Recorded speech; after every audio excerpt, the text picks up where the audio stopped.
All right, hello everyone, and peace of Christ to all of you. Good morning for those who have a morning like me, and good evening for those who live in Far East. Uh, First thing come to my mind, I have some coffee next to me. I said, what if we have a coffee with our Lord, the Messiah? Now, the Muslim, they might say, huh, the Christians want to have coffee with their God. You see, our God is so good to the point he humbled himself to drink coffee with someone like me. One of the names of the God of Islam is Al-Mutakabbir. He is the proud. Actually, proud is not, no, it's not the correct word. Mutakabbir is somebody he show off, like he think he is so, like, I mean, when you say Mutakabbir, you compare yourself to who? Exactly. I mean, if everything around you is your creation, it's stupid of you to think this way. However, the question will be, if I am right now sitting in front of my Lord, my King, the King of Kings, the Messiah, and trust me, he will not mind.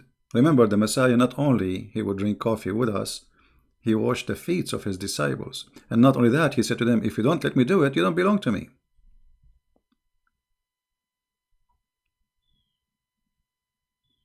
So if I am sitting right now as a Christian with the Messiah, and if you are a Muslim, Muhammadan, sitting with Muhammad or Allah, aka Allah, because we know that Muhammad is using the name of Allah for his benefit. What is the conversation will be about? What a Christian could ask Christ, what they will talk about, and what a Muslim will ask Muhammad about.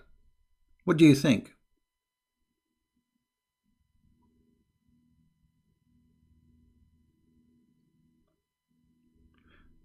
Actually, we will go back on time.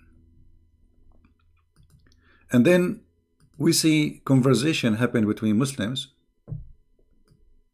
and Muhammad.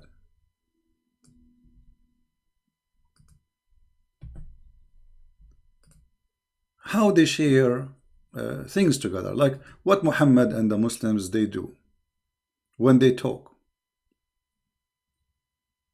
What is the conversation?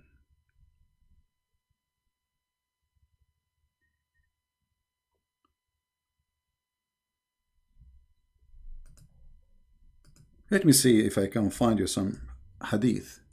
It just came to my mind.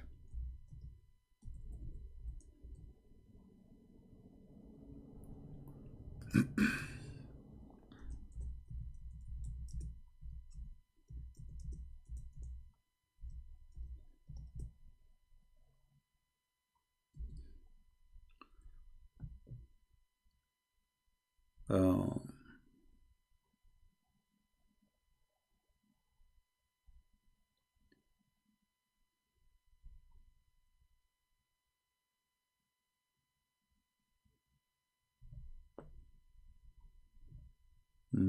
I think this website will not have it, but we can try.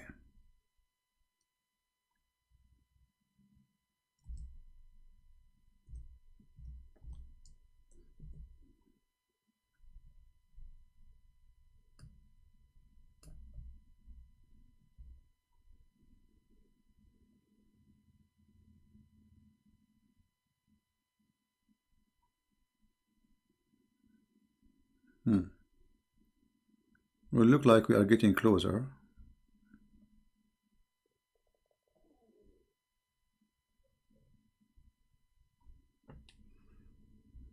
You see, I don't prepare for things. I mean, I just until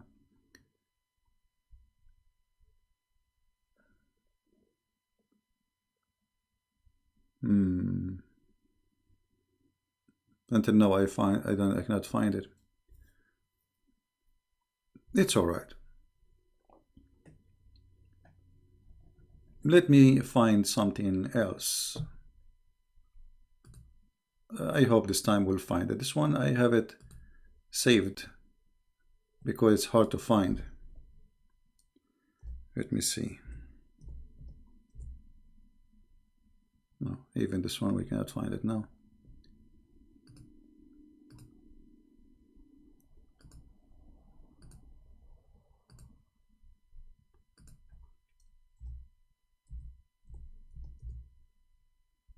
All right.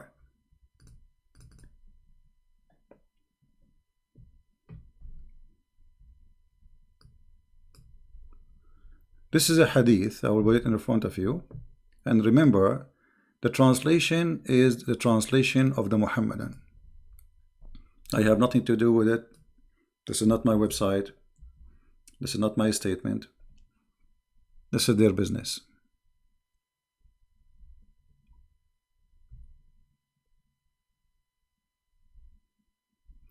Muhammad in the morning drinking coffee with his wife. I'm not going to say camel urine, but let us assume it was coffee. Aisha said Allah Apostle in his fatal illness used to ask, where I will be tomorrow, where I will be tomorrow. Seeking Aisha turns. His wife allowed him to stay whenever he wished. This is the conversation between Muhammad and Aisha, and I don't know if he was drinking coffee or not. Why Muhammad saying in his death, where I will be tomorrow? If I am having a conversation now with the Lord, and I ask him, where are you now, Lord? He will say, right now I am in heaven. Actually, every single Muhammadan agree that the Messiah, the Christ, right now as we speak, he is in the heaven. As you see, this is Sahih al-Bukhari, so they cannot play the game of weak and you know the game. See, Sahih al-Bukhari, hadith number 4450. No CP. The hadith is not Sahih CP. Aisha said, Allah Messenger, in his fatal illness, which means when he's dying, why a prophet of God who was promising heaven left and right,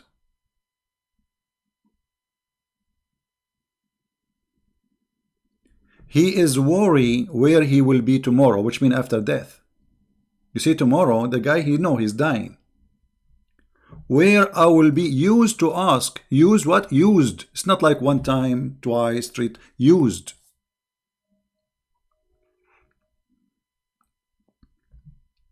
How Muhammad is a prophet of God, sure from salvation. He himself is the last one to know where he will be tomorrow.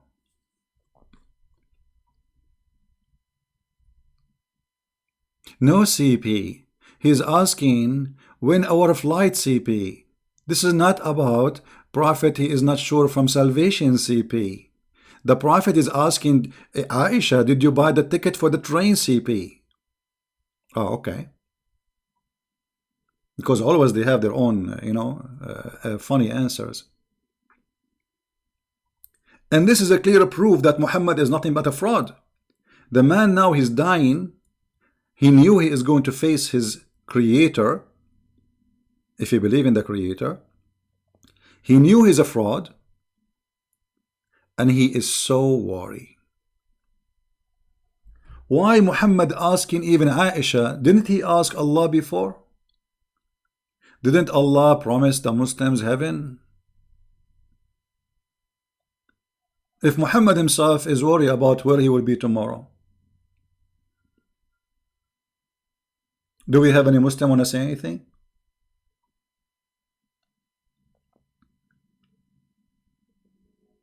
Any Muhammadan have anything to say? No CP. The Prophet is not worried about that CP. The Prophet, he is questioning after the Iran they shut the airplane CP. Can we fly over Tehran CP? The guy is dying in his fatal illness. Not only that, look what it says. So he stayed at Aisha house till he expired. The Prophet expired. I think the Prophet expired long time ago. He was with her. What expired? What until he expired? The Prophet expired? No CP. Learn English CP. It doesn't say expired CP. What did that say? Hmm? What it does say? Hello?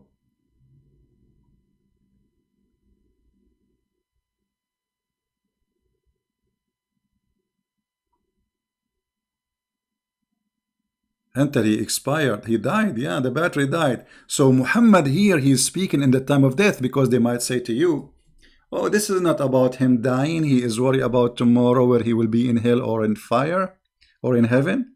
No, he was worried about his train ticket is going to be expired. Thank you, guys. I know, I know. But I wonder why did not say the word died. I mean, expired is kind of, because here in Arabic it says, until he died, you know.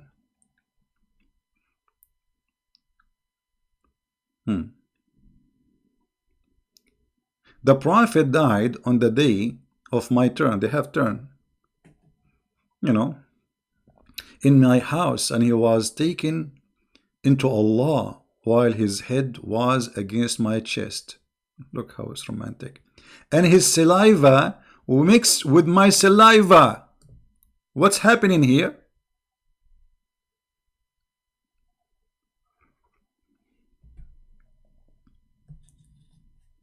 Muhammad is dying, and Aisha's saliva is mixed with his saliva?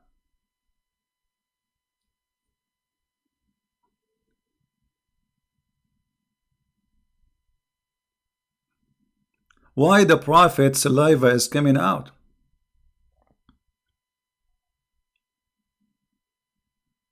And why Aisha's saliva is coming out?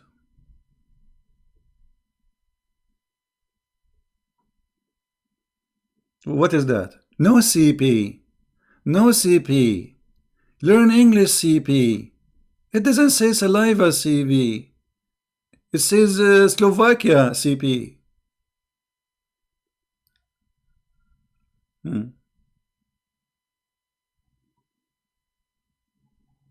Actually, this is a proof that Muhammad, he died in, in a very, very ugly death. He died truly from poison.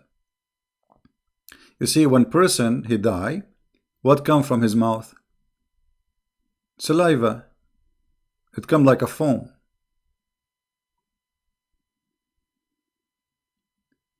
The Shia, they claim that Aisha is the one who killed him. Aisha and Hafsa. And this hadith here confirming something very weird. She confirmed that the last thing he came from him, it was saliva.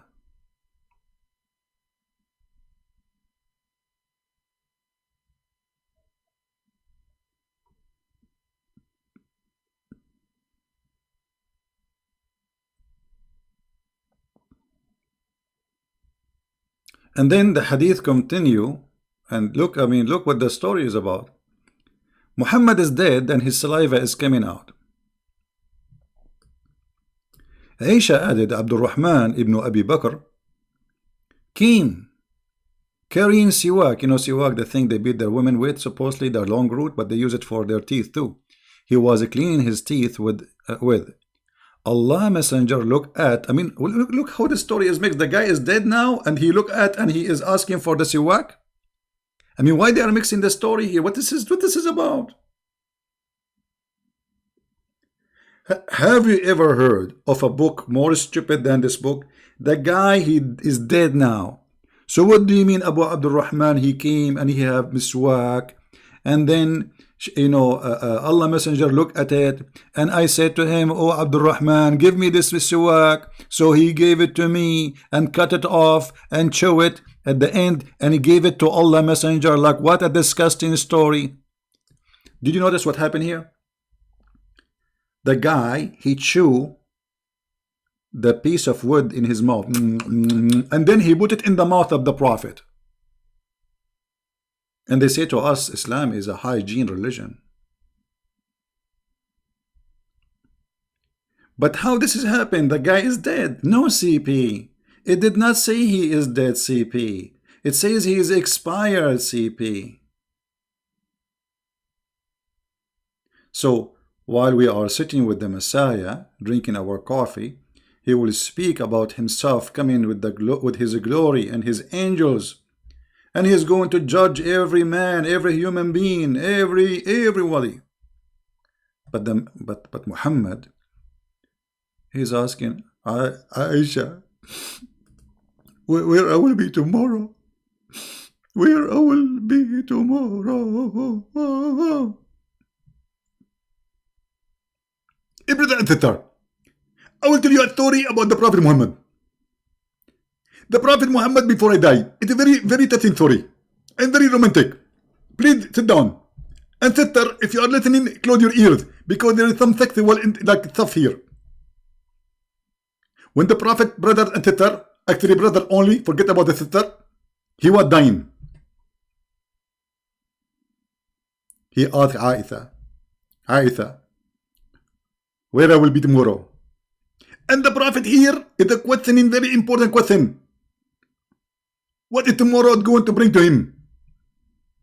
He is in death. He's dying. Actually, in the hadith it says expired in English. In Arabic it says he's dying. And the Prophet is wondering, I wonder where I will be tomorrow, and all what I can see, a bunch of genie around me. I turn my head, I did not see Allah. I see the devil jumping in the top of me. Allah. What is that? A prophet of God promising millions to go to heaven. He himself, he do not know where he will go tomorrow. Brother, you get a point, brother? The brother there had the point. And I'm going to explain the point for you. So, Dr. Zakir, what do you think the point of the Prophet saying where I will be tomorrow? Listen, friends, actually, first of all, you are stupid. And no CB, it doesn't say that. The Prophet said where I will be tomorrow because he was preparing to go to Damascus. Because supposedly the Messiah will come there and he will come down in Damascus. Okay. What do you think?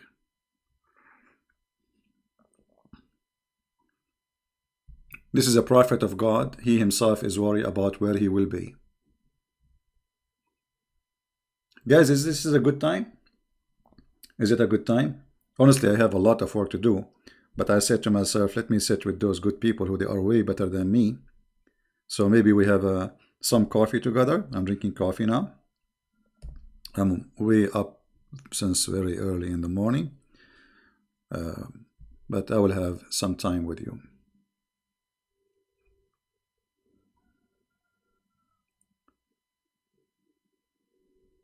Can you debate who? Do you dare to debate Mehdi Hassan at Al-Azira? Al-Zazira? I mean, it's a Jazeera, not Zazira. My friend, I don't dare to debate any Muslims. I'm scared. I mean, come on. Where I will be tomorrow? I mean, I open my Skype and I keep saying who's a Muslim? Any Muslim wanna call me? Any Muslim? Any Muslim? And then, do you dare to debate? No, I don't dare. I'm scared. I'm terrified. Because I'm worried where I will be tomorrow. Where I will be tomorrow? That's a good question. Muhammad, he feel his sorrow. And he needs some action. God is coming to take his soul. And he knew that he was a spoiled, damaged soul will end in the hell in you all who follow him. Muhammad the fool, he is worried about tomorrow. What about today? Hello? What is that? What is that? The prophet, he is not sure where he will be tomorrow. Can you speak about the pillars of Islam? My friend, there is no pillar of Islam. As you see, the guy is worried about tomorrow. What pillars of Islam? He spent his life teaching Muslims how to shave their private part, how to shave in their arm, how to clean their anus and how to clean their, I mean, and now he is saying, where I will be tomorrow.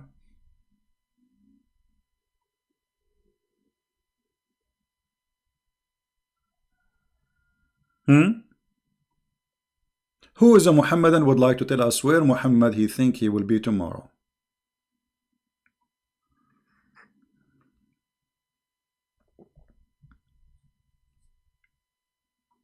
We can't play anyone videos. You see, I avoid playing Muslim videos because they flag my videos if I play their videos. Otherwise, I would love to. So we can laugh together. But this is what they do. You see, if they'll play my video, I don't flag them because this is for my benefit. More Muslims will come and listen. But Muslims, because the cowardness and their fear they have, the second you play a video of them, they flag you for copyright. That's why I avoid playing them. Any Muhammadan? Where I will be tomorrow, you will be in hell, Muhammad. Get ready for the barbecue. Hello. Hold on. Muhammad in the Quran, he said something which is interesting. Do you think Muhammad thinking and he is worried about what will happen to him? Anyone remember what Allah he said in the Quran? About people like Muhammad supposedly? Because Muhammad is worried, obviously, you know.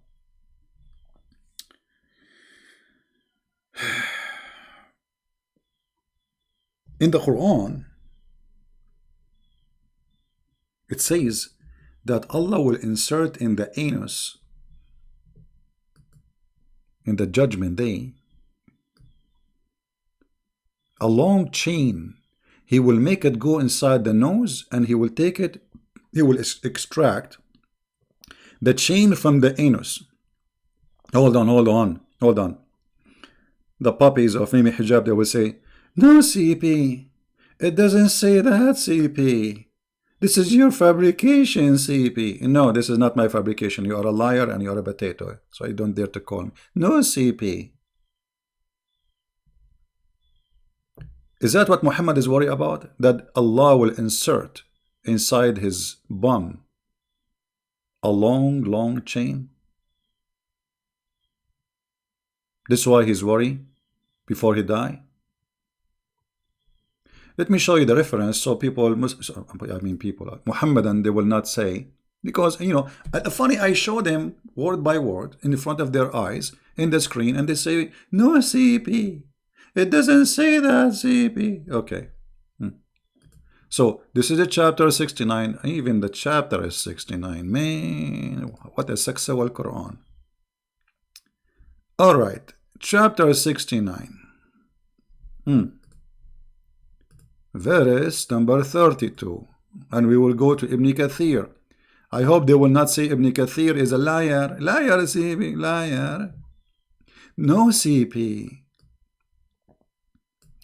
All right. This is Ibn Kathir. I will put it for you in the screen. Give me a second.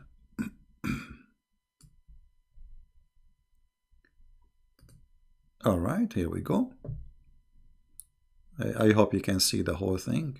Let me zoom out a little bit. Here it says, then fasten him. Who is the one saying, no, CP? It doesn't say that, CP. Then fasten him on a chain, wherefore the length is 70 cubit. Ka'b al-Ahbar said, every ring of it will be equal to the entire amount of the iron found in this world. Oof, oof, oof, oof, oof, oof, oof, oof, oof. Don't you think this is so small, brother? So the anus of a Prophet Muhammad is so small. And now Allah, now I understand why he is worried. He will insert it in the anus. Look. And it will be, then fasten him, it will be entered into his buttocks and pull out of his mouth.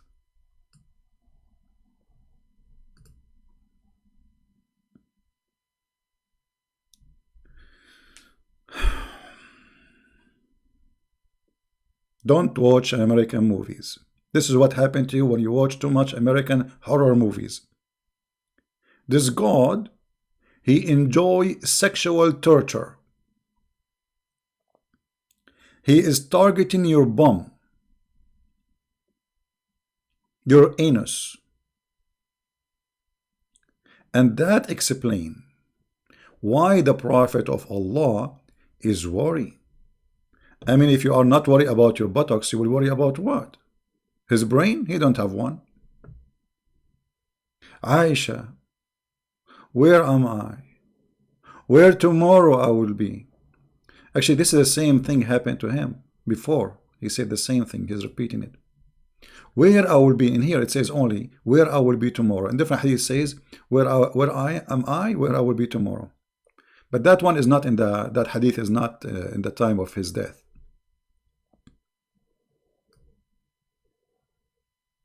No, it doesn't matter. You know, Christian Prince is lying. You show it from their books. It doesn't show. It doesn't matter. He's lying, and the Muslim for sure they will agree. I mean, brother, yes, brother, he's lying, brother. Brother, Christian Prince is a liar, big feet liar, brother.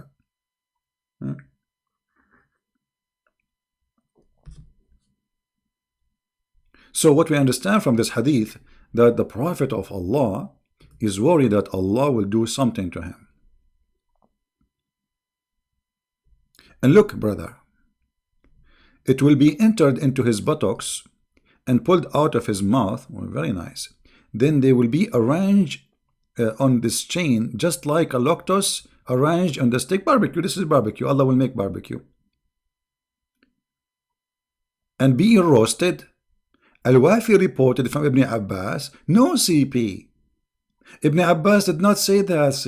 He said, it will run into his behind. Until it's brought out of his two nostrils, so he will not be able to stand on his two. I mean,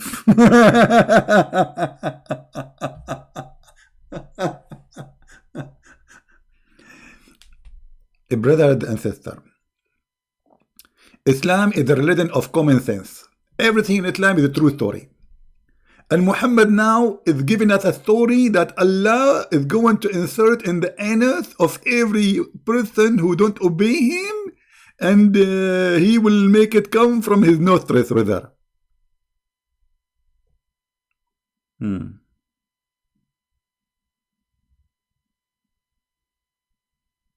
Muhammad is wondering where I will be, CP. No, CP. Where I will be, CP. And you know, if we go back, actually, if you see the description, I mean, this chain is so huge. It says here, there's this chain, if a drop of lead of this had pointed to the skull bone, were sent from the heaven to the earth, and the distance is 500-year travel, it would reach the earth before the night. If that's before the night. I mean, don't you think this is funny? If it's coming from Allah, and Allah is at the end of the world, it should take maybe many years. I mean, what is this? 100 of years. And then we go back to the story of the Prophet. Still, we are calling him Prophet. You know, we are showing respect. We have to respect the Prophet. You know, we have to admit, he's a prophet. At the end of the day, he have many prophecy. Actually, you know, I made a prophecy yesterday. It was raining. You know, yesterday, and I said it's going to rain, and you guys, you believe it or not, it rained. Yes, it was raining before I said the prophecy, and it continued raining, but there's an option that the rain would stop after I say it's going to rain. But no, it did not stop. So based on this, I made a prophecy. I made other one and the other day, and it came to be true, which is amazing. I said there is many women, they will have their period. How I know that? How do you know that? This is astonishing. And not only that, I made a prophecy that in Alaska, they will have snow in the winter. And guess what? They did have snow in the winter. So, the prophet, obviously, he's a prophet, to the point he do not know what he will be tomorrow. Can't you prophesy for us where you will be tomorrow?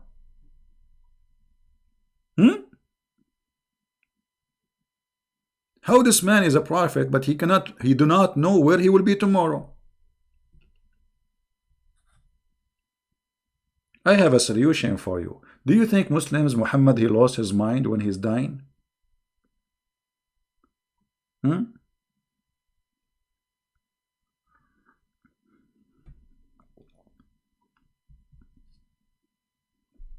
What do you think? Did he lose his mind?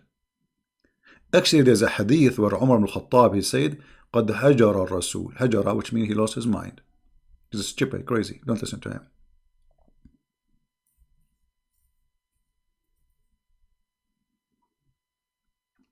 How a prophet of God, he lose his mind? Where Allah?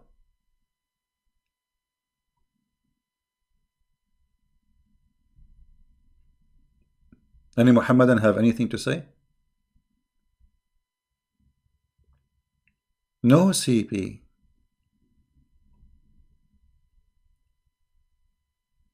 Yeah, but this is not about the... You see, first of all, the bewitched is a lie. There's nothing is called bewitched. In nowadays, anyone he act crazy, they think he's bewitched, because he look physically fine, but he act weird, strange. So they say he was bewitched. But this is in the element of death. He's dying now. He's dying. This is, this is way after the story of the bewitching.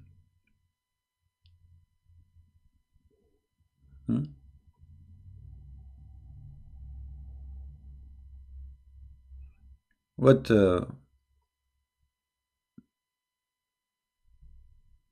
Any Muslim?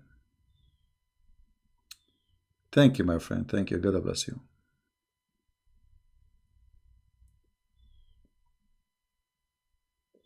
Any Muhammadan have anything to say? Guys, did you save this hadith? Because later we might look for it. And you see, actually, I was looking for different hadith. There's a hadith, I save it, and I could not find it. But I came to this one.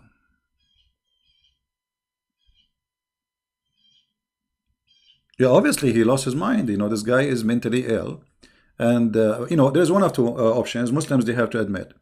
Either Muhammad, he did not lose his mind, and he is so worried about being tomorrow, where he will be tomorrow. Or he is, like either he crazy, became a crazy, or lost his mind, or he is really worried. Which one? Either one is a horrible choice.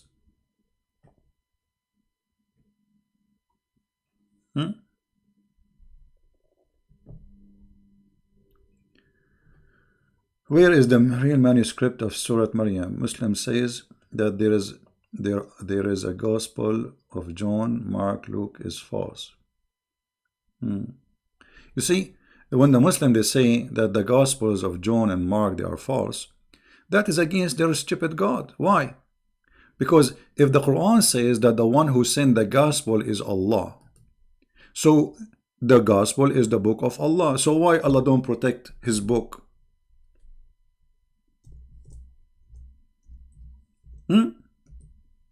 Isn't it Allah in tons of verses saying that Allah, he sent the Torah and he sent the gospel? And the Muslims say to you that the gospel is corrupt. That means Allah is a fufu. Fufu tutu mumu. Yahuhu. The author of the book is the one who is in charge of protecting his book. No one else, because we are a human being. We die. We cannot stay forever.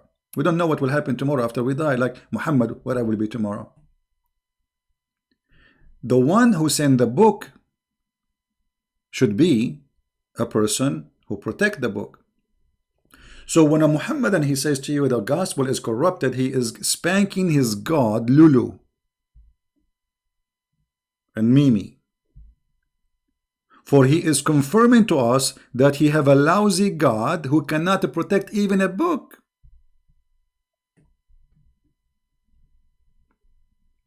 What is salvation according to Islam in the Quran? My friend, as you see, okay, as long as you are talking about salvation, don't you see Muhammad himself, he is saying, where I will be tomorrow? What salvation? What salvation? There's no salvation. This is the highest authority, the founder of Islam, he is saying, where I will be tomorrow. And this is in his element of death.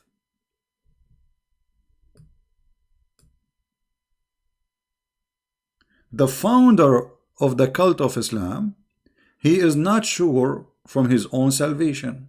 So what salvation? You see, this is not Abu Bakr or Umar or Mimi and Fifi. This is Mumu. Mumu himself.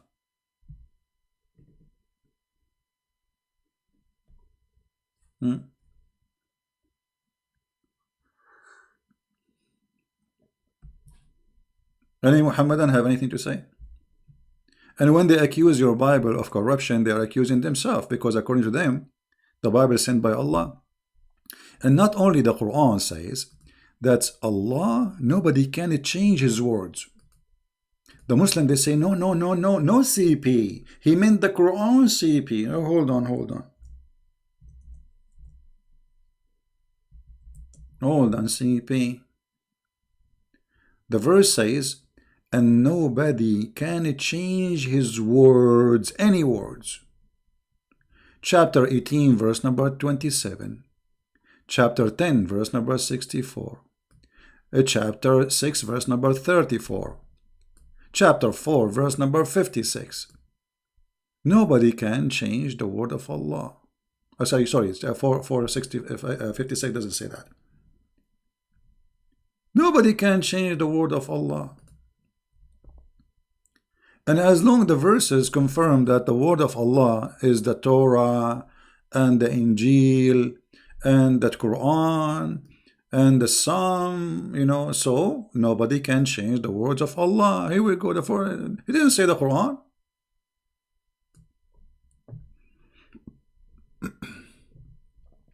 Yes, it's true. This is what the Muslim Sunni do.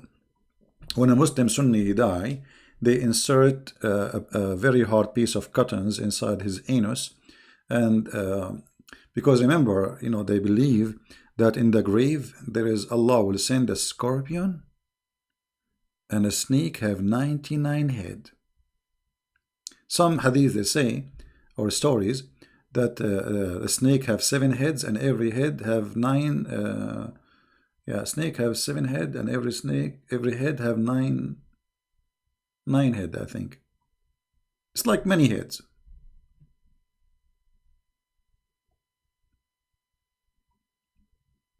And they will do play with your, you know.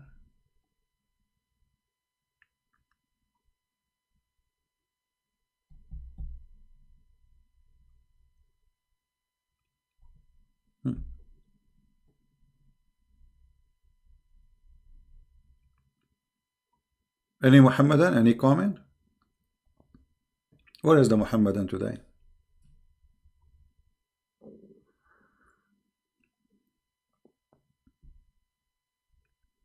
My friend, when the Muslim they say that the Quran, okay, when the Quran says none can change his words, okay, isn't it the Bible is the word of Allah according to Muslims? Yes.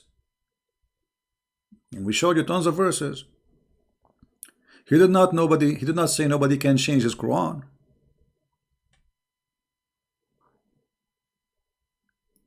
My mic is cutting off? I don't think so. This is maybe from your side.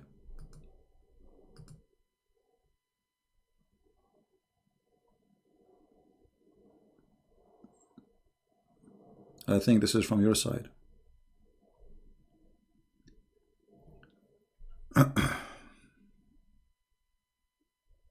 Any Muhammadan? Guys, is my microphone good?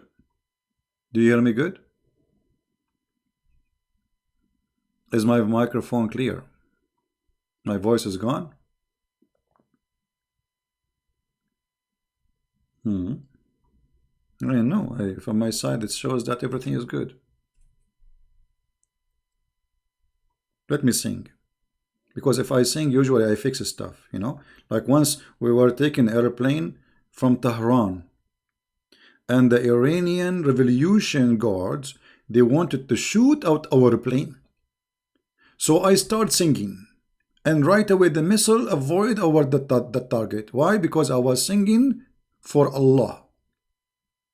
And I said to him, I wonder how, I wonder why Muhammad worry when he said goodbye, where I will be. You think he's crazy? You think he's a fool?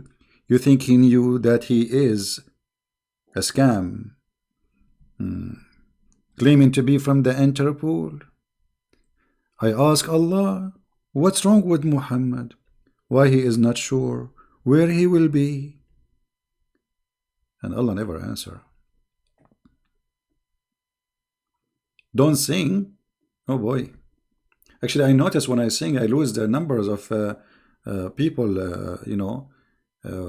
watching. Crazy stuff, brother.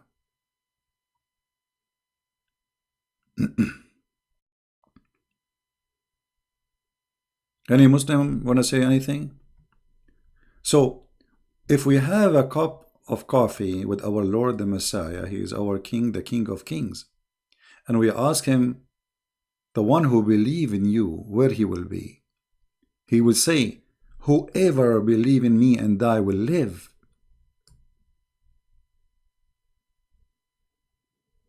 I am the life. I am the truth. I am the resurrection. I am who I am. If we ask Muhammad, Muhammad, you are dying now, where you will be? Muhammad will answer, and as you see, this is in front of you, I'm not making things up. Muhammad will say back to me, I don't know where I will be, I don't know. Please tell me where I will be, I don't know. And then I will call Jibreel. I will ask Jibreel, do you have any idea where Muhammad will be tomorrow? Jibreel will answer, I don't know where the prophet he will be. I don't know. Okay, let us ask Allah. We ask Allah, do you know where Muhammad will be? Muhammad, Allah will not answer because he does not exist.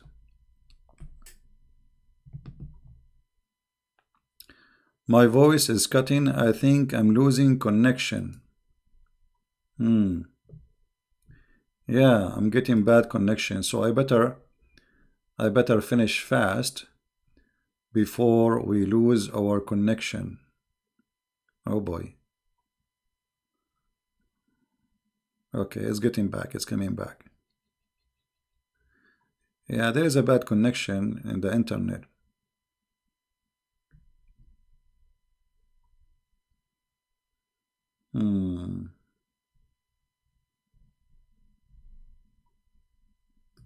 We lost connection.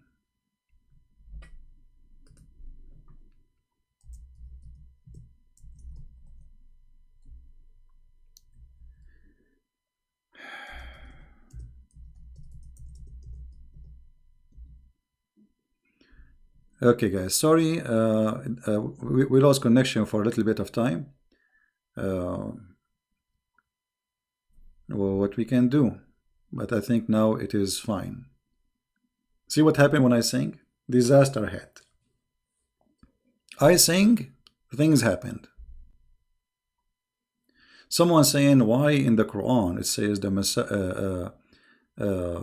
Messiah he is called Isa? Well, ask Muhammad. How I don't know. Muhammad, I think Muhammad, because you remember, Muhammad he believed that the Messiah is the son of Mary, the sister of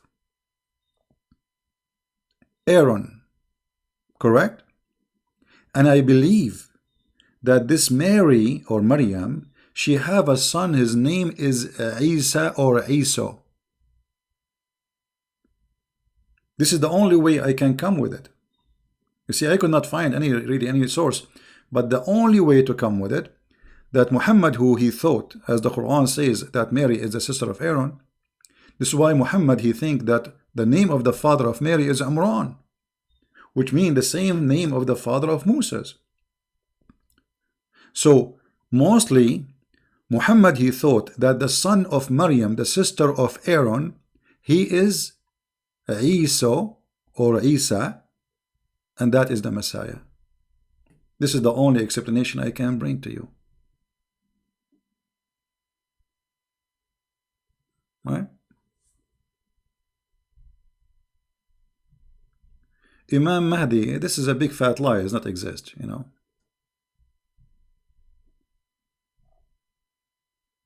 There's no such a thing. It's called Al-Imam al-Mahdi. And even the Muslims, everyone here, have tons of stories about Al-Mahdi. As an example, the Mahdi, you know, the Mahdi is just another copy of the Christ. So look what they say, that Al-Mahdi, the Mahdi, some they say that his mother, her name is Nargis. Some they say his mother, his name is Maryam. And he is not born from the private part of his mother. She gave birth to him from her thigh, which is normal to happen in the Middle East. I know many friends, their mother, she gave to them a birth from her nose. You know? Is Maryam is a sister of Aaron in the Quran. Ya Ukhta Harun, my friend.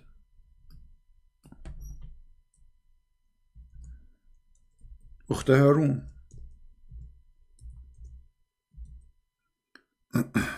All right. So when Muhammad he say that the Mary in chapter 19 verse 28, she is the sister of Aaron. Remember, according to the Quran, Mary, she is the daughter of Imran. And Muhammad here is being stupid in many ways. Number one, the name is not correct, because the father of Mary is not Imran. Secondly, he could not pronounce the name correctly of the father of Moses and Aaron, because his name is Amram. So the last letter is M, not N.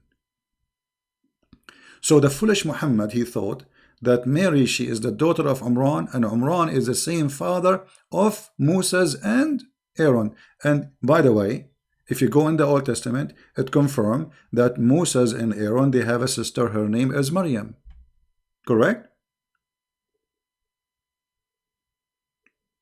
Moses and Aaron, they have a sister, her name is Maryam, and this is exactly the name which is mentioned in the Quran as Maryam.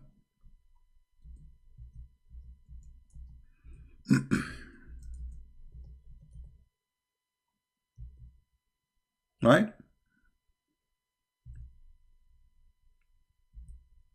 And this is where all the confusion of the false prophet came from. He sit with the Jews. The Jews, they say, Moses have a sister, have a brother. The brother, his name is Aaron. The sister, her name is Maryam. And you can find that in the book of Exodus, chapter 2. Muhammad, he took it. What is the name, Jack Shalom? Habibi Muhammad. The name of the father of Musa's Habibi Muhammad, his name is Umran. Umran. So Muhammad, he did not understand what the Jew is saying, so he said Umran. And now they have a chapter in the Quran, it's called Al Imran, the family of Imran.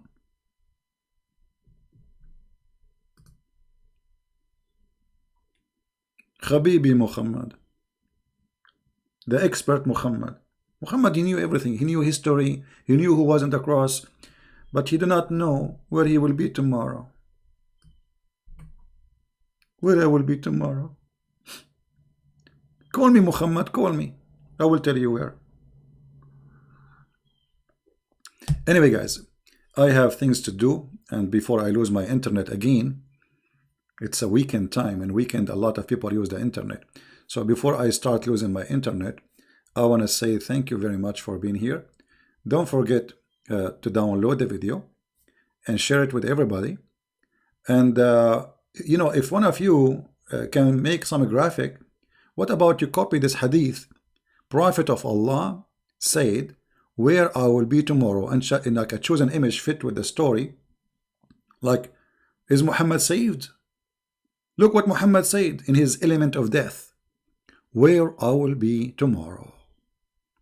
Where I will be tomorrow. You will be in hell. You potato. And you will be fried and barbecued. Where you will be tomorrow. We know where you will be.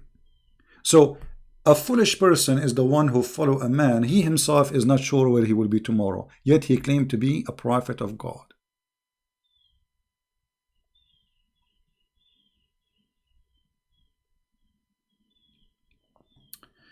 It is strange that the family of Maryam realized that Maryam committed adultery after she gave birth.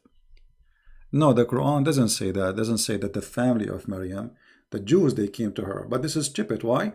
Because you see, the Quran is a stupid book. The Bible make it clear. Mary, she was engaged to Joseph, and legally that make her his wife. Engagement to Jews is a marriage, but you did not go yet. She did not go to your house, but you can have her. She is legally yours. It's just to prepare, like, for things to get ready for the wedding, etc. But already legally, the religious marriage happened. But there is no sexual relationship. This is why the Jews, they could not question Mary. But the stupid Muhammad, he have no idea what he's talking about. Someone want to call? Is he a Muslim? Is he a Muslim, the one who want to call?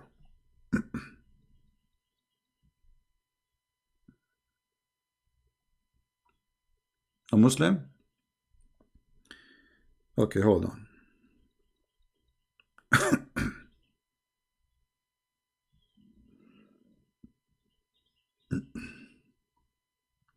Someone calling himself not a Christian prince. Supposedly this is a Muslim guy. Okay, let us see.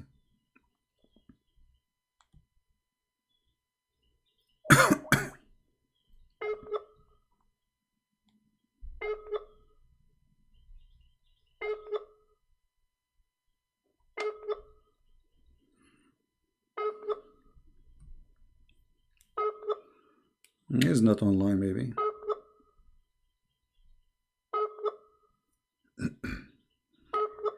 And look, look how much I'm giving them paranoia. They call themselves by my name. Call me, buddy, call me. Let me try one more time.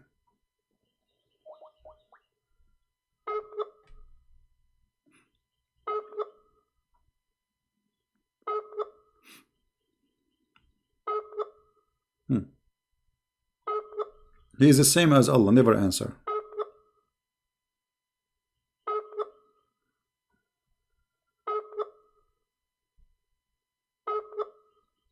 All right. Well, I will give you 3 minutes before we finish to call me. If not,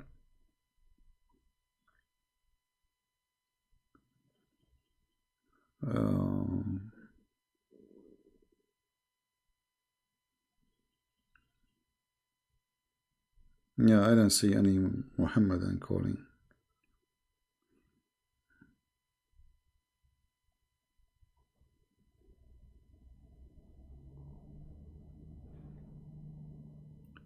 Any Muhammadan?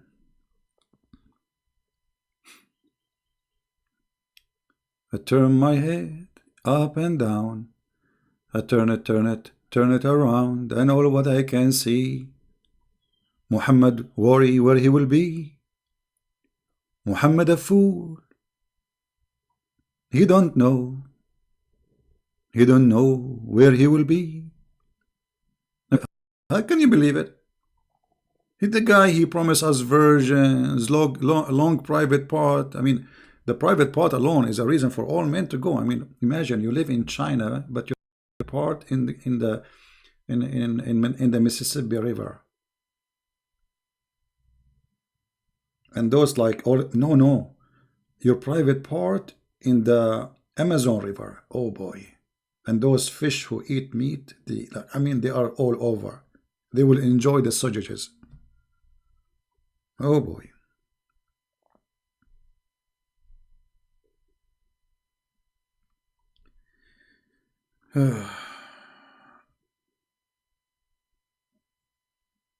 He want to challenge me. He want to bring your Christian prince.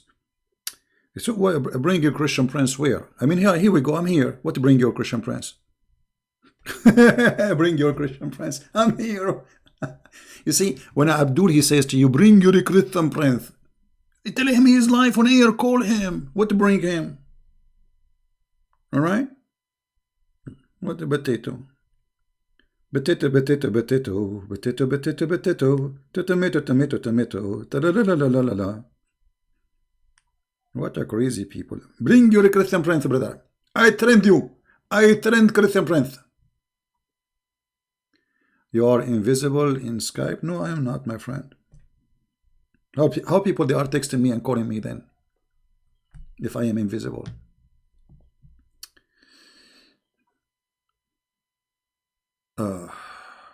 Here we go. We lost connection again.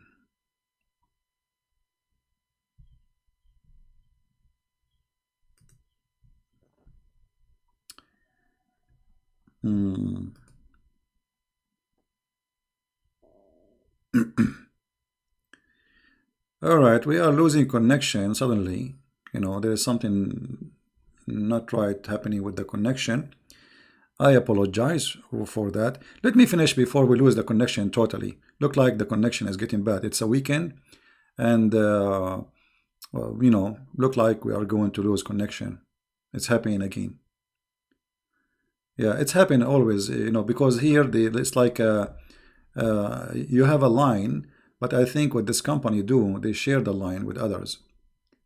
Is it possible that the Jews gave Muhammad a false stories, and then Muhammad? Yeah, exactly, the same as the story of Alexander the Great, etc. Yeah. All right, guys. I think I will finish for today before we lose connection. I think we lost connection again.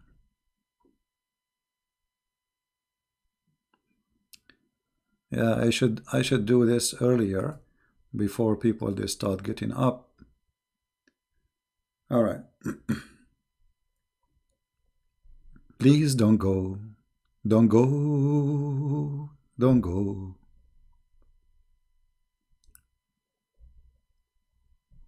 How you cannot find me? So how people they are texting me? I have thousands of text messages, and you cannot find me.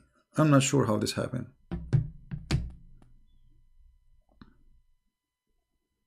I'm not sure. Anyway, guys, I want to say thank you very much for being here with me. I have some work to do, and ask every Muslim. How many of you save this hadith before we finish? How many of you save it? Because this is a very important hadith. When a Muslim he speak to you about heaven and Islam is the only true religion, well, the question will be very simple. A prophet of God himself, he do not know where he will be. That is telling me the whole story.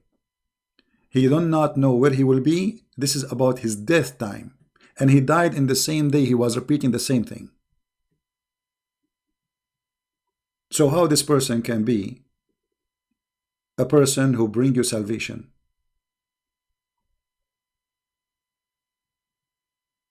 Right? Okay, guys, I will check my Skype later to see if what you are saying is true about being invisible. I will check that. Thank you, everybody, for being here. I want to say goodbye before I lose my internet again. Christ is Lord. I will try to come back at night, by the way. So get ready, subscribe if you like what we do here. Download my videos, share them. They are for free. I don't make videos for me. I'm sick of this cult. I have too much garbage, you know, all over. I'm sick of it. Honestly, I wish one day I will wake up. I will not talk about it again. But somebody have to clean the garbage, and I cannot find somebody to replace me yet. But the day I find somebody can do better job than Christian Prince, I will go.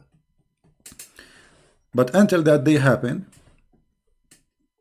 I'm here, and I will get this prophet busted with no mercy, for he is the devil, not Allah. Allah is just a fake name. This man is the devil. He misled millions and millions of people, yet he do not know what he will be tomorrow. You have to be mentally ill to follow a person he himself do not know in the time of death where he will be tomorrow. Why Allah do not give him confidence? Why Allah is not telling him where he will be tomorrow? Didn't Allah told him already where he will be tomorrow? Did he or did not? Yes, he did. So why he do not know?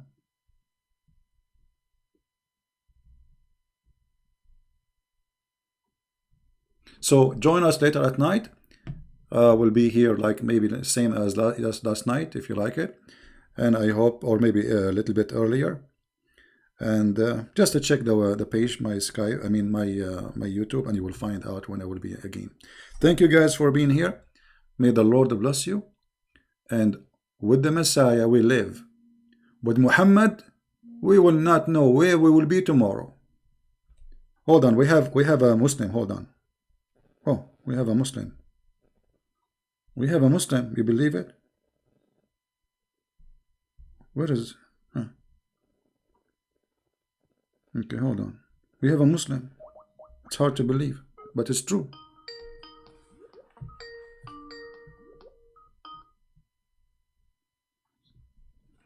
Hello? Hello? Mute YouTube, please.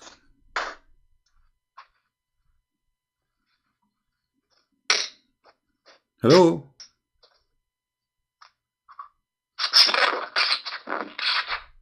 Hello? Yes, you are live on air, my friend. Who is with me?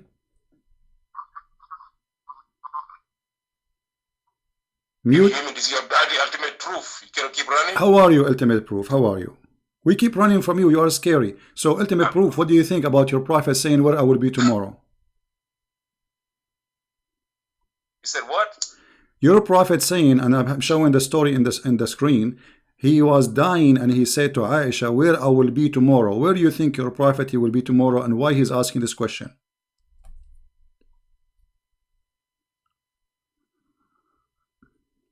First of all, this truth or not, nobody knows what they're going to be. Allah said in the Quran that the prophets will be worried about themselves. This is how Islam. The prophet will say what? What can do. Sorry, not expecting. Let me answer your question. No. I want to be sure what you are saying. The Quran says what? I did not hear you, my friend. We're not speaking at the same time, please. Don't. You see. This is what you do. No, I did not get you. I did not get you. You said the Quran said what? Repeat again. The Quran said what about the prophets? The Quran said that Allah said in the Quran that He have forgiven every sin of the prophet, past and coming. Which verse? Which verse is that? But at the same time, no. Which verse? Which verse is that? No, don't tell me same time. Hold on. Which verse is that? Let me answer your question. Which verse? Which verse is that? And hold on. No. You see, you are saying in the Quran which. So do you know or you do not know which verse is saying Allah He forgive every sin for the prophet? Oh, you don't know the verse? I tell you, no problem. Tell me. Okay, I'm waiting. Oh, that's it. Yeah. That's what. Yeah. No problem, brother. I tell you every verse. Okay, I'm waiting. Are you searching Google? Yeah, I tell you. 1 second. You want a precise verse? You know the verse exists. You asking some dumb Okay, questions. are you searching? I will answer you. Okay, give me the verse. That's right now. Which one? Brother, give me 10 seconds. 10 seconds? Yep.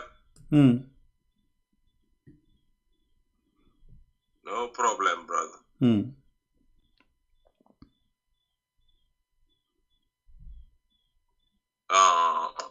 It's gonna be 48-2. Well, I'm showing it in the screen since 5 minutes ago, and you saw it in my screen. This is how this is how funny you are. Okay, so now okay, read the verse for me. It doesn't say that Allah.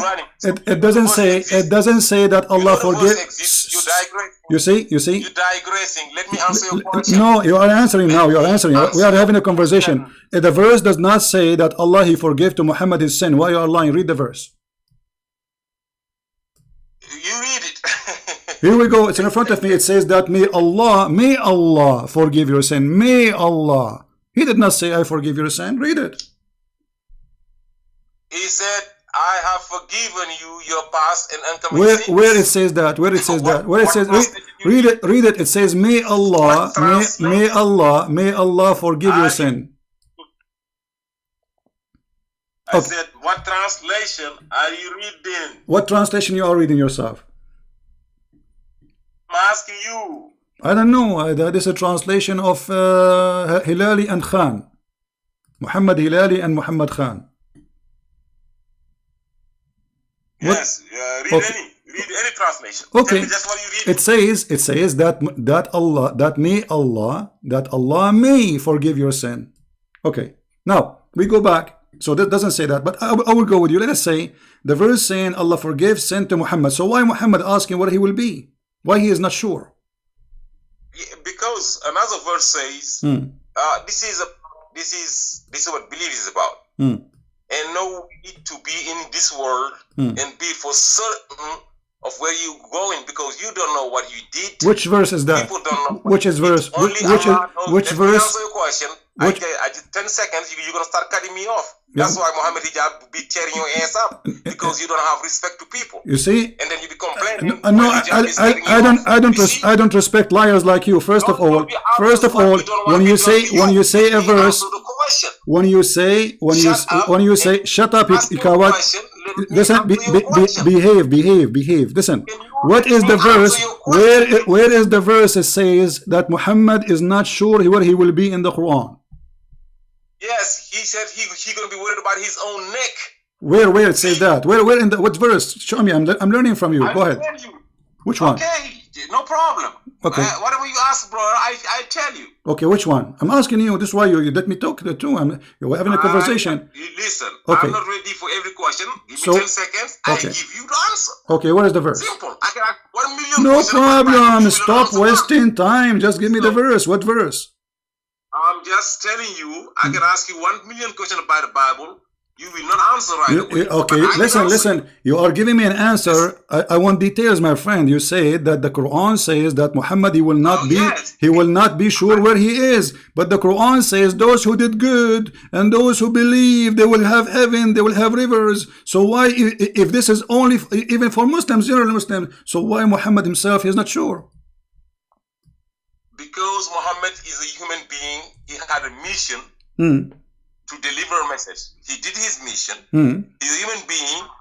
He sinned like people. He has forgiven and no substitute. Okay. Inshallah, Rabbi. Every messenger of Allah, inshallah, inshallah, with the will of Allah, will be going to heaven. Okay. We're expecting that. So you are saying, okay, so you are saying the Quran, you are saying the Quran. Listen. Being humble. Okay, if you let me speak, Mr. Being humble, Mr. Being humble. The Quran promise. If I can just finish a sentence. Let me talk. Shut up and let me finish a sentence. Being humble. Let me speak. Okay. What does have to do with being humble? What does have to do with being humble? And then you compare when hijab treat you as a bastard. You have nothing to say. The bastard is your prophet. He was born 4 years after his father's death, and I can prove it right now as we speak. So behave yourself, son of Muta. I did not mention your mother. Respect my mother, otherwise I will insult your mother. You are a son of Muta. This is why you are not. Mentioned your mother. You did. You called me. You just called me bastard, and the fact you are the bastard because according to your prophet, your father. Mary slept with Jesus. No, I never said that. You are a liar. This is editing of videos. You are a bunch of cowards, and you are liars. You are liars. Okay, you want to hear? You want to hear me? Shut up, you filthy coward. You are a filthy coward. This is editing. You Muslim filthy coward people. You have no dignity. Editing? Do you know the proof? Yes, we never proof. We give you proof because I know what the proof. This is video editing. I say that someone slept with someone. You edit the video. You put it together. Filthy or filthy like your prophet. Don't change the topic now. You want the proof? We know the proof. We knew that you are a liar. We knew. But Christians, they are here with me always, and they never heard me saying that. They knew that you are a liar like your prophet. Filthy coward, son of Muta. You said that Jesus he slept with his mother. Filthy, disgusting. Look, guys, the Quran says. You see, he changed the topic. Filthy cowards. And give a glad tidings to those who believe and do righteousness. Good deeds for them will be guarding. What Muhammad being humble? The Quran promised already normal Muslims you will go to heaven. Those are normal Muslims. Anyone who believe and do righteous and good deed, he will be in heaven. He will have guard in a river. So why the prophet you do not know? And this filthy, he says, we are running away from you. You are filthy. You start calling me names. Shame on you. I did not insult your mother.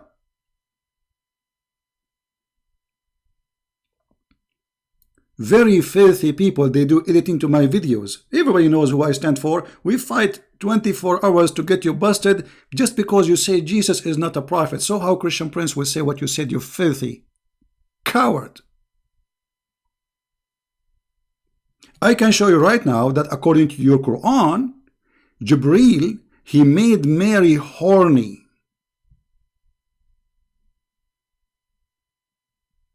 Filthy cowards. This is how disgusting you are. This is why I call you the ultimate fart.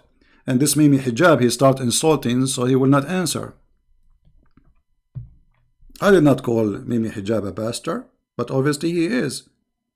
You know? Yeah, he's calling again. Are you going to behave or you will call names? Yeah, hello, Christian Prince. Yes, go ahead. Hello. Are you okay, boy? Sorry? Go ahead.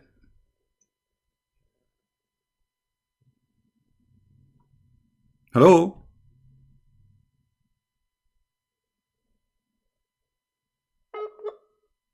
There we go.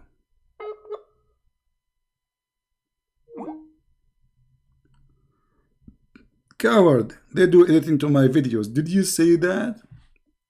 Filthy. Disgusting. They could not debate me. They try to frame me. They say, Christian Prince, he said that about Jesus. You filthy disgusting. You filthy cowards. Shame on you. Shame on you, filthy people. You would have no dignity to fabricate audio. I can make now, from your conversation, I can make you saying things you never said. I just cut words, put them together.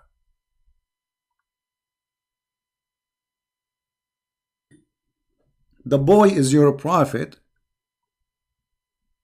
because if he's not, at the age of 56, he will not be thinking about a girl she is 6 years old. Ultimate fart. And as you see, the Quran did not say Allah he forgive the sin of Muhammad. It says may Allah forgive your sin. It's a wish. And this is a proof that the Quran is a false book, because if Allah is talking, why he say may Allah forgive your sin? Allah saying to who? May Allah forgive your sin. To himself? Allah is wishing Allah to forgive sin?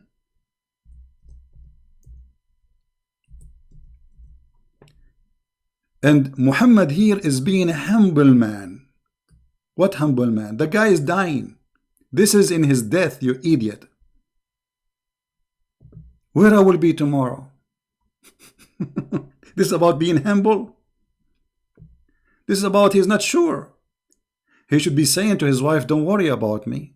I will be with Allah.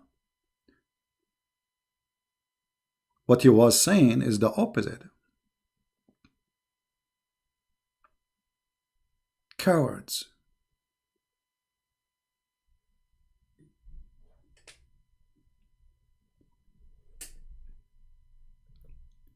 There's one thing all the Muhammadan they share. They cannot refute you. They try to put you down as a person. They make it personal. So they do editing for videos. They make, you see, from the video I made today, you can make many stories as you wish. I said the word sex, I said the word penis, I said the word, you can put them together, you make a story I never said. Cowards. Every Christian knows what Christian Prince he stands for. And every Christian believe that Jesus is the Virgin Mary. And every Christian believe that Mary is above all mankind. So how dare you to say what you are saying, you filthy coward? And right now, if there is a Muslim wanna call me, I can show you where it says in your interpretation that Allah, He sent Jibreel, and Jibreel, He breathed into her private part, and He made her horny, so the sperm of the man which Allah created inside her made it move and made Jesus. And now they will take my voice and they will play with the recording and they will say, see, he's saying something about Mary. Filthy cowards. And by the way, this is not only increase the support for a Christian Prince, because the Christians, even those who maybe don't care, they will see that Muslims are a fraud. Not only they are not truthful, but they are a fraud, because when you fabricate audio, you are a fraud. You cannot answer me, you cannot debate me, so now what do? We fabricate audio.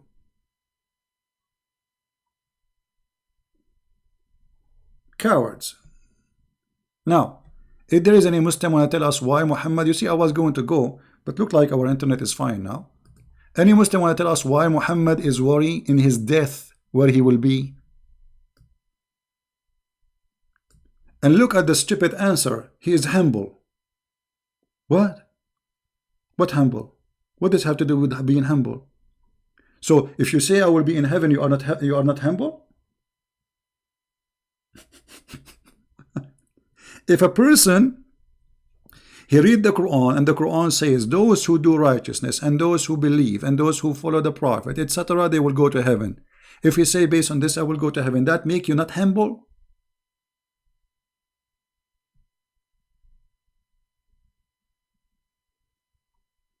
You know, my friend, he is not making point. He is breaking the fake. He is going to play the fake audio. He's not answering. He's not talking. He will start playing the fake audio. And don't tell me, please, what to do. If you don't like the way I do it, you can leave. I'm dealing with those people for years and years. All of them, they are the same quality. Rarely you will find a person who is gentle, respect himself, and speak politely. And if they are not a fraud, you tell me why they fabricate audios.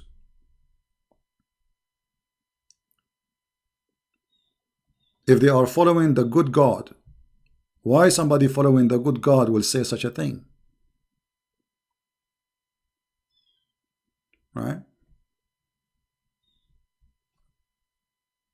Your face in Muhammad hijab. Muhammad hijab, he does not know me. He put pictures of people who... And who told you I'm hiding, you idiot? I go and do seminars.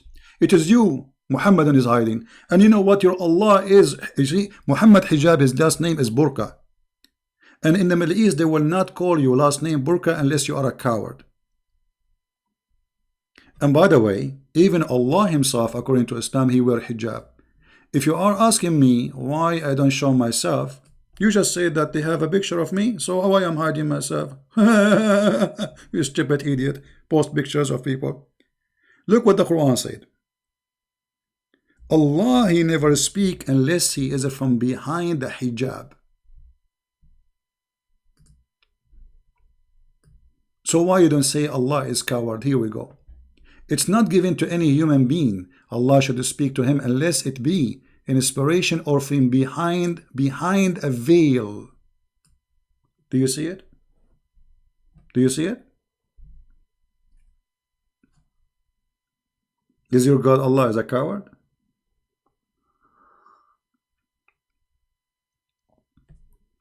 Any Muhammadan would like to call? The Prophet is humble. And Allah, he said he forgive the Prophet's sin. Where is that? And you know what? If he forgive his sin, why? He do not know where to go. And yeah, this is the guy who believed that Rashad Khalifa had the correct Quran. Rashad Khalifa, he cut the Quran pieces. He said there's a corruption in the Quran and he deleted verses. If there is any Muslim would like to call? Filthy, trashy. You know, look what they did with the apostate prophet. Did you see the videos they made for him? The same story. They start to, they try to humiliate him, make it personal. They could not answer him, so they start saying he is having sex with his sister. He liked to have sex with his mother. I mean, very filthy, trashy people. Garbage. Can you believe it? The guy, he don't believe in Islam. Why you go to that level? Because simply this is their level. This is how trashy they are. Let me show you the post of Mimi Hijab. Hold on. I think I still have it, maybe.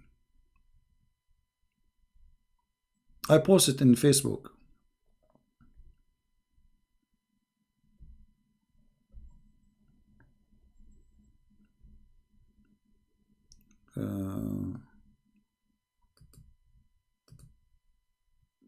Maybe this one. No, this one. Hold on. I have it in Facebook actually. Mimi Hijab speaking awful words about the apostate prophet, claiming that he is right now as we speak, maybe he's luring his sister. You believe it? How trashy, how garbage they are. And all of this because the guy, he left Islam. We know. Not because he's a bad, or you don't even know him. The guy left Islam, so what we will do, we start fabricating lies about him. Give me a second, let me find it. I have it in Facebook. Just to show you how trashy they can go, how low. They are the same as their prophet, the same as their God. Nothing different. From their fruits you shall know them.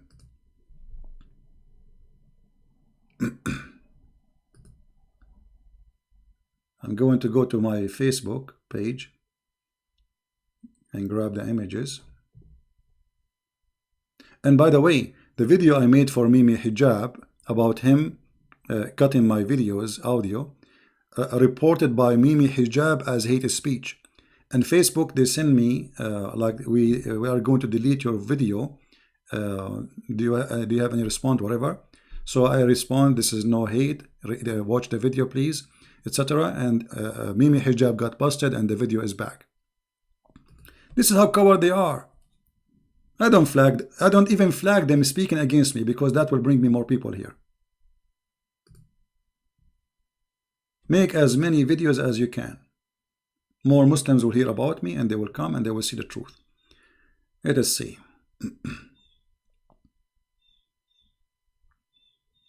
Skype is very slow. I mean Facebook. The page is taking forever to load. Yeah, and anyway, if a person he don't believe in Islam and he left Islam, why you are going to speak about his mother, about his sister? I mean, what kind of a human being you are? And supposedly they are trying to teach us about ethic. Here we go. I found it. I found the first one. There's two of them. Let's see.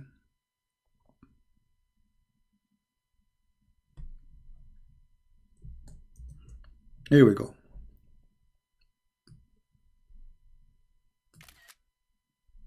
Let me put it in the screen.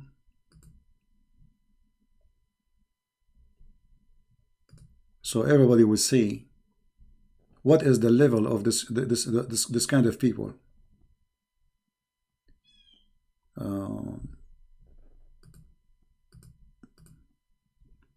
All right, there we go. We found the first one. This is why actually they don't even deserve I talk to them, but I agreed to speak to them just to get them busted, and we did. The coward, he did not let me talk. This guy, I'm just having a conversation with him. I did not mute him. Look at this filthy Mimi Hijab, and you tell me what kind of a human being he is. Muhammad Hijab. Why would this incest endorsing Islamophobe who may be attempting to sexual lure his sister as we speak. Can you believe it? And I assure you, this guy will not speak in such a language unless he himself is doing that to his sister. Because I cannot imagine somebody saying that to somebody unless he is a person who think about that.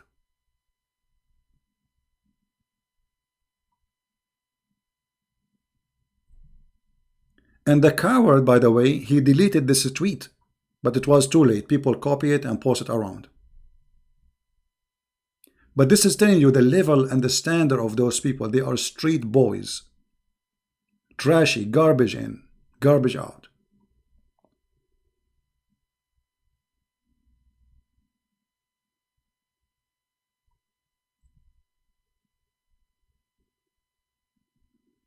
There is other one. I don't know where I can find it. I will try to find it where he said something else too. Not only this. I mean, this guy, he said, but it's good to copy their garbage so later they can get busted. Let us see. I think this one here. Okay. No, this is a different one.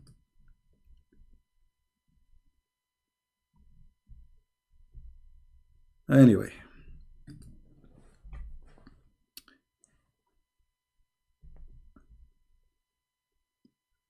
the second you start attacking this cult, they will launch a war against you as a person. And they think they can intimidate you, and they think they can harass you, and they think, you know, you have no idea who I am. I'm doing this forever. I got death threat, I got people want to kill me, I got people want to pay me so I can stop exposing Islam. All of this will not work. The only thing will work is that you bring me more people. Imagine how many people now in the channels of those Muhammadan, they will hear about Christian Prince and they want to know what this guy is saying. And they will come to me and they will ask me, did you say that? I will say this, those are all liars. You know, this is what I do all day long, defending the truth. Christ is my Lord. Every Christian, he knew that. I will never say that. They are a bunch of liars. They have no dignity. They have no honor, the same as their prophet. And by the way, according to Islam, you can have your sex with your sister in heaven. Actually, hold on. As long as we are mentioning this topic, I hope I will not lose my internet. Give me a second. I will try to find a video about this topic.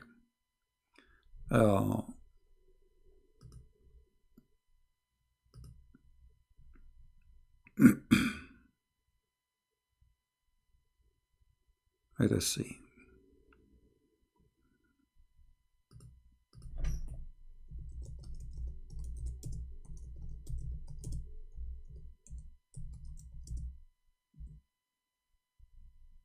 Here we go. I think this is the video, maybe.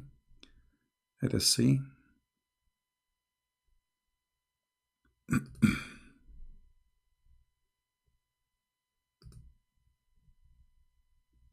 No, not this one.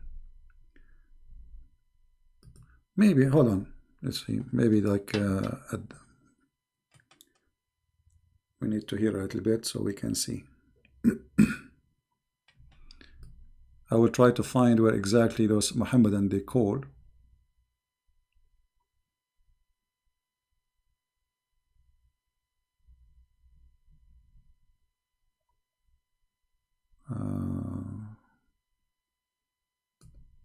Maybe here.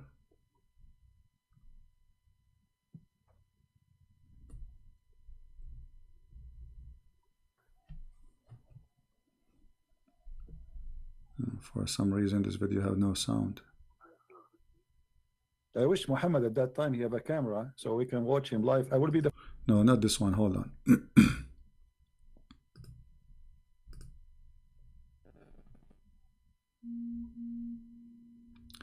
The description of paradise 18 plus 18. Yeah, well, this one I see it, but it doesn't say that. It doesn't have that. I don't know. Maybe in the video, in the long video, Let us see in the long run. Here we go. Hold on. I think I found it. But where is that? In which point of the video? I think here. Let us see. I am very good. So what do you think about the Quran speaking that you can have sex with your daughter in the interpretation if she is daughter from adultery?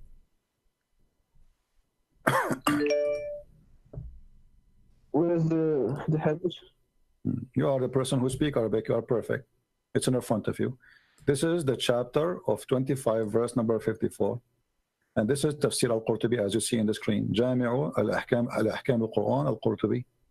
And read with me. Here we go. Read it. Now this guy is a Moroccan. He speaks Arabic. And he's calling to defend Islam. And those liars, they say, CP is lying, CP is lying. Islam is the religion teaching that you can have sex with your daughter if she's a daughter from adultery, not from marriage. You speak Arabic, you are Moroccan. You are Moroccan. Okay.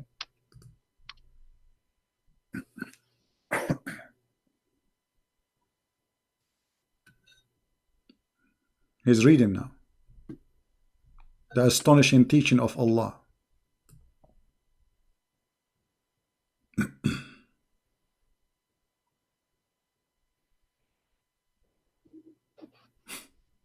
What he will say? You have nothing to say. Silence. To read this is just 4 lines. But this is not a hadith. This is just interpretation. Interpretation. Okay, it says you can have sex with your daughter if she is daughter from adultery. Why you Muslim believe in that?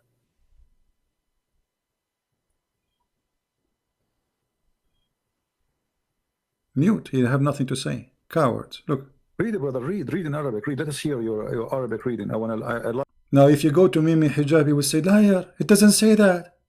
It doesn't say that. I like Moroccan when they read Arabic. Go ahead. Praise be to Allah. We have an amazing book teaching us that if I have a daughter, she is not the daughter of my wife, but she is my daughter, I can have sex with her too. That's amazing, brother. This is his interpretation. It's true, but this is the interpretation. This is your scholar Al-Qurtubi, and this is not me. This is not a Christian scholar. Why Al-Qurtubi saying that, my friend? Why Al-Qurtubi saying that? Why Al-Qurtubi saying that? He mistaken. Okay. He is not a prophet. He can do any mistake. He's not a prophet. Yes. But the Quran says, okay, let me ask you, according to the scholars of Islam, is your daughter from adultery is considered as your daughter? I don't know about this. I don't tell me you do not know.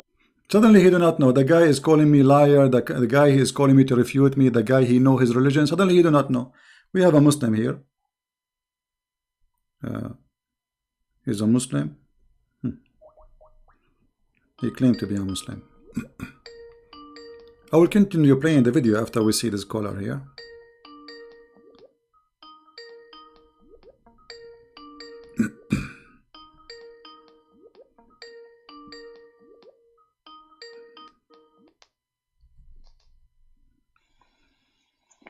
Hello? Yes. Salam. Salam, you are live on air, my friend. Go ahead. You are a Muslim, right? Yeah. I heard you claim in one of your videos saying that Muhammad was not a merciful man, and I want to show you a hadith. Is that okay? No problem. Go ahead, my friend. Okay.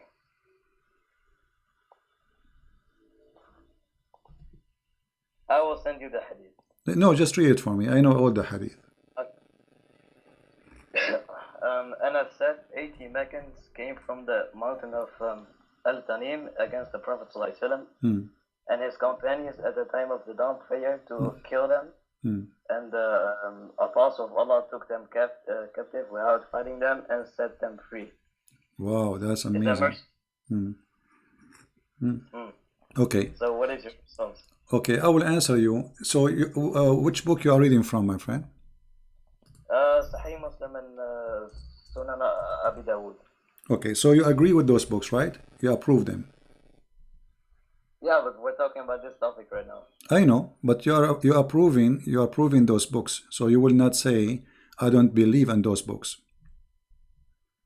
Okay. Habibi, we're talking about this topic. You're talking about what? We're talking about this topic right now. Yes, we are talking about the same topic. Here we go. I have a hadith in front of me. It says that your prophet, he killed all the children who they have little hair around their pubic area. He slaughtered all the men and even the children if they have little hair around their private part. And the hadith is in front of you. And the guy who is reporting this saying, and this is why I was not killed. Little children. Wait, let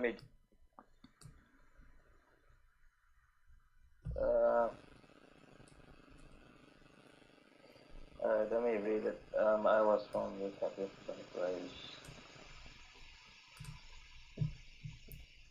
Where does it say the Prophet did it? He's saying the way, this is why I was not killed. He killed everybody. Don't you see it, my friend? Yeah, but Muhammad didn't kill them. What do you mean? It doesn't say Muhammad killed them. Okay, so who is the one who was killing them?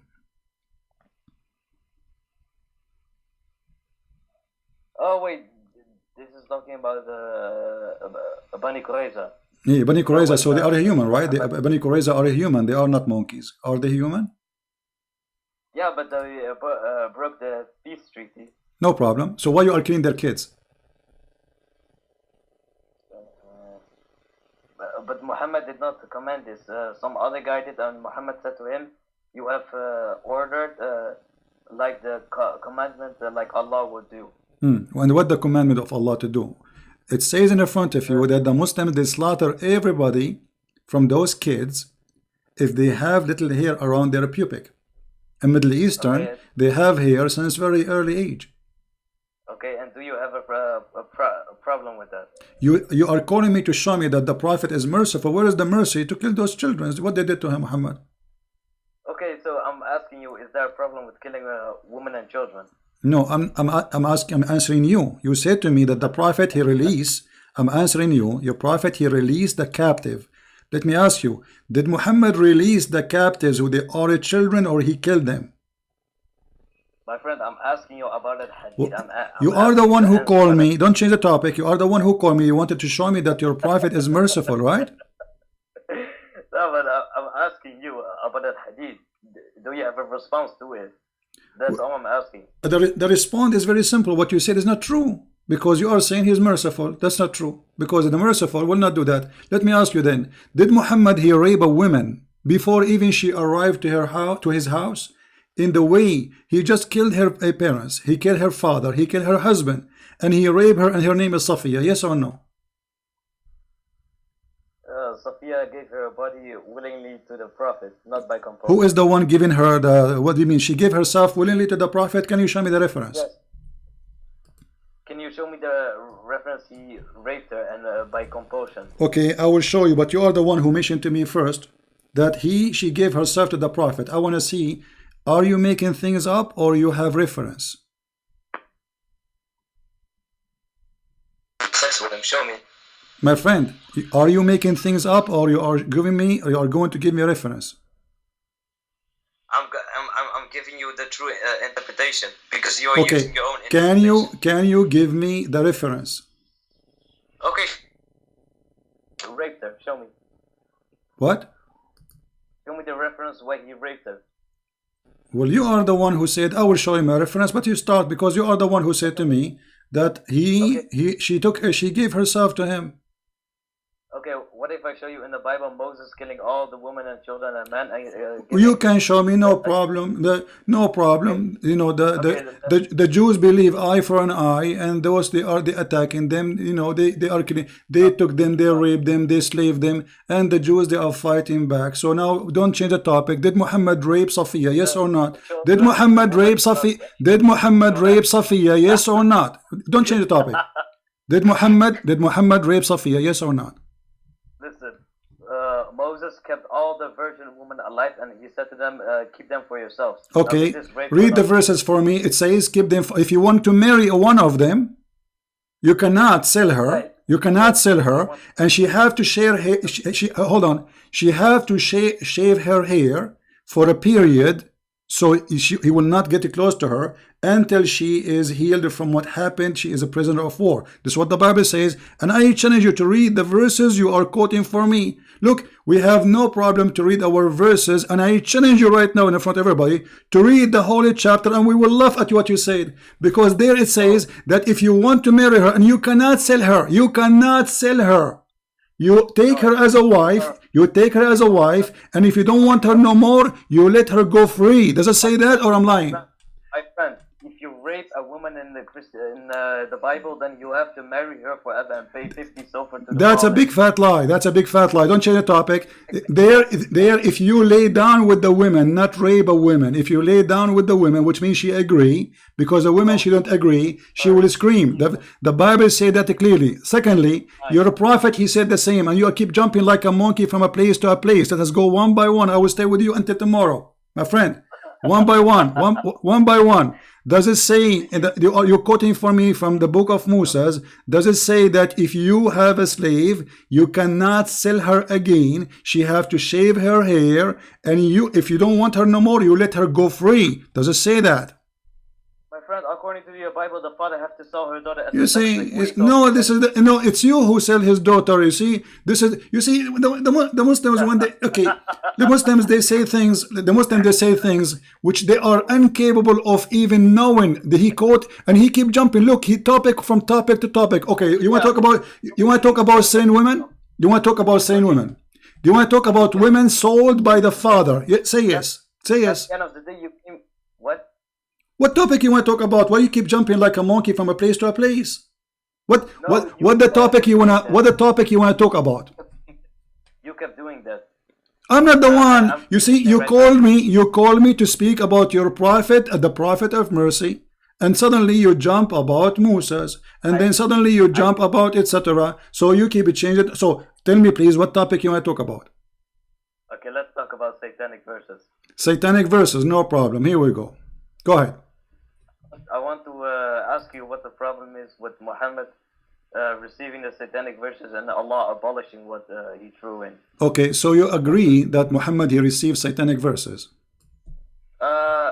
Many of the majority of the scholars and tafsir say that this story of Al-Gharanik is a fabrication.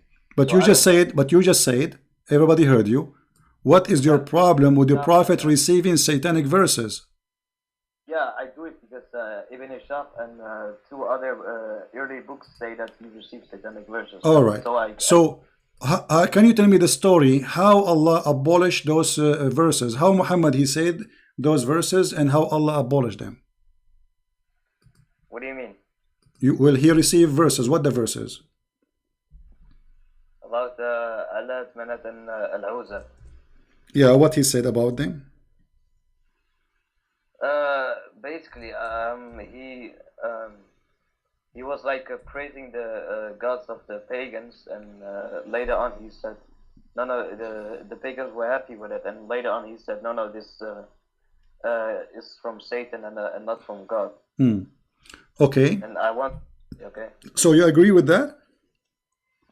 Yeah, because it's in Ibn Ishaq. But wonderful. The majority of the scholars and tafsir say it's a fabrication. Wonderful, my friend.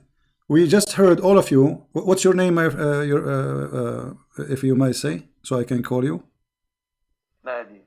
So your name is what? Mahdi. Mahdi. Okay, Mr. Mahdi. You are welcome. I'm glad that you called me. You sound like a nice gentleman guy.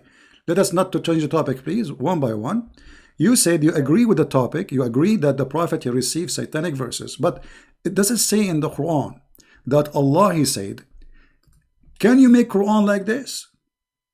Can you make Quran like this?" Right? Does the Quran says that? I'm asking you what the problem is with Muhammad receiving satanic verses. I'm telling you the problem. If the Quran saying nobody can make Quran like Allah Quran, and Muhammad he received Quran from the devil, and he did not recognize that this is not Quran from the devil. That's mean anyone can make Quran, including Shaitan. Yeah, because it was like 3 verses. Alat, Manat, and Al-Uzza. It's like meaning one verse that. It doesn't matter. It doesn't matter. Muhammad he thought it's a Quran, and Muhammad he recited as a Quran, And the Quran says nobody can make Quran like the Quran. So how the Prophet of Allah could not recognize that this is not Quran? Yeah, because Jibril, Muhammad thought that he was receiving from Jibril, but Shaitan, like, he was tricking him into receiving these verses. That's wonderful, guys. Shaitan, he tricked Muhammad and he made him receive those verses. How he tricked them? I have no idea. I don't know. I wasn't there. It's not mentioned in the... Is it true that that Shaitan, he come to him in the image of Jibril?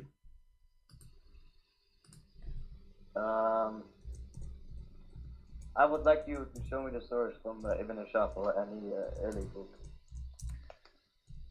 Okay, but you never heard of this story before? Yeah, I did, but maybe it's true. But I just want to hear your problem with the satanic verses, since Allah okay, no problem. Listen, as long you are the one who agreed that Muhammad he received satanic verses, and you heard of the story that Jibril or Shaitan he came in the image of Jibril, right? How and what is our guarantee that not all the Quran is from a guy who came in the image of Jibril and he's Shaitan? What is our guarantee that the verse is saying that Allah will abolish the Quran, which is from Shaitan, is not from Shaitan himself? Because the Quran message of Quran is to worship the God of Abraham, Isaac, and Jacob, the one God.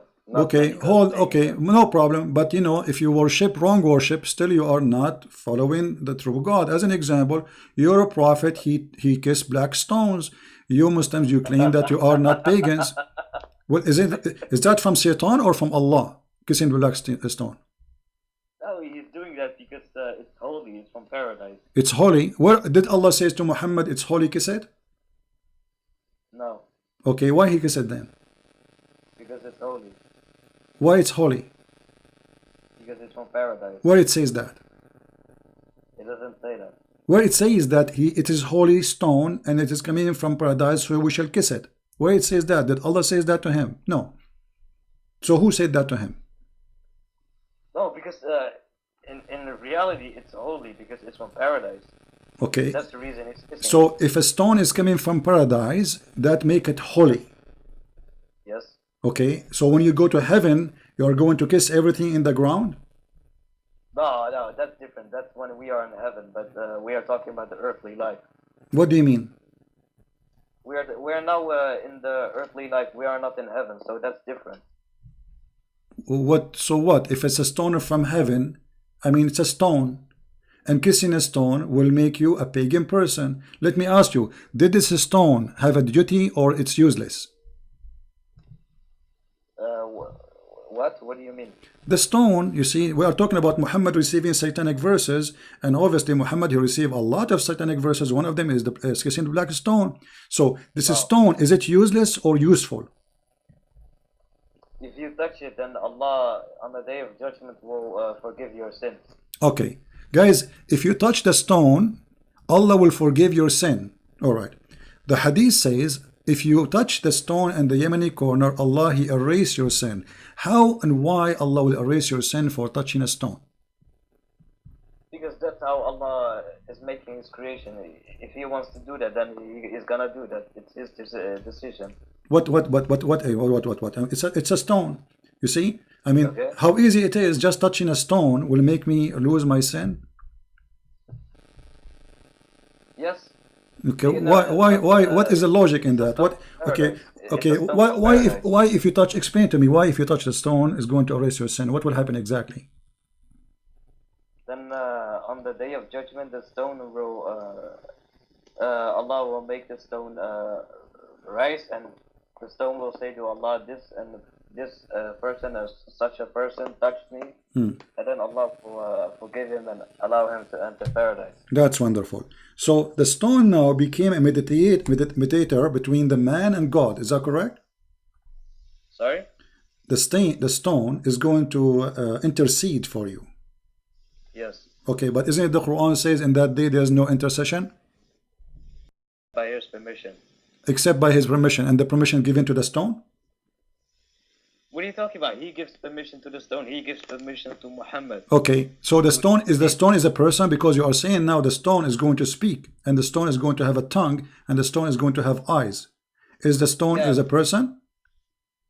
According to the Quran, our hands and feet will also speak. Don't change topic. Is the stone, because you said the stone is going to have tongue and is going to have eyes? Yeah. Huh? Yeah. Same for Allah says in the Quran that our hands and feet will on the day of judgment will speak. And maybe this is metaphorical, but the stone literally is going to speak, correct? It is not.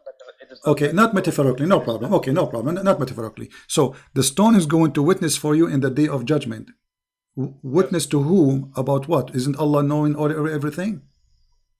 Oh, my friend, that is very stupid of you to say. I can raise 1,000 questions for you if you... No, we are talking about making satanic verses. What is my guarantee that this stone story is not from Shaitan? Let me show you something. Did Umar ibn Khattab, he say that you are a useless stone, there's no harm and there's no benefit from you? Did he say that?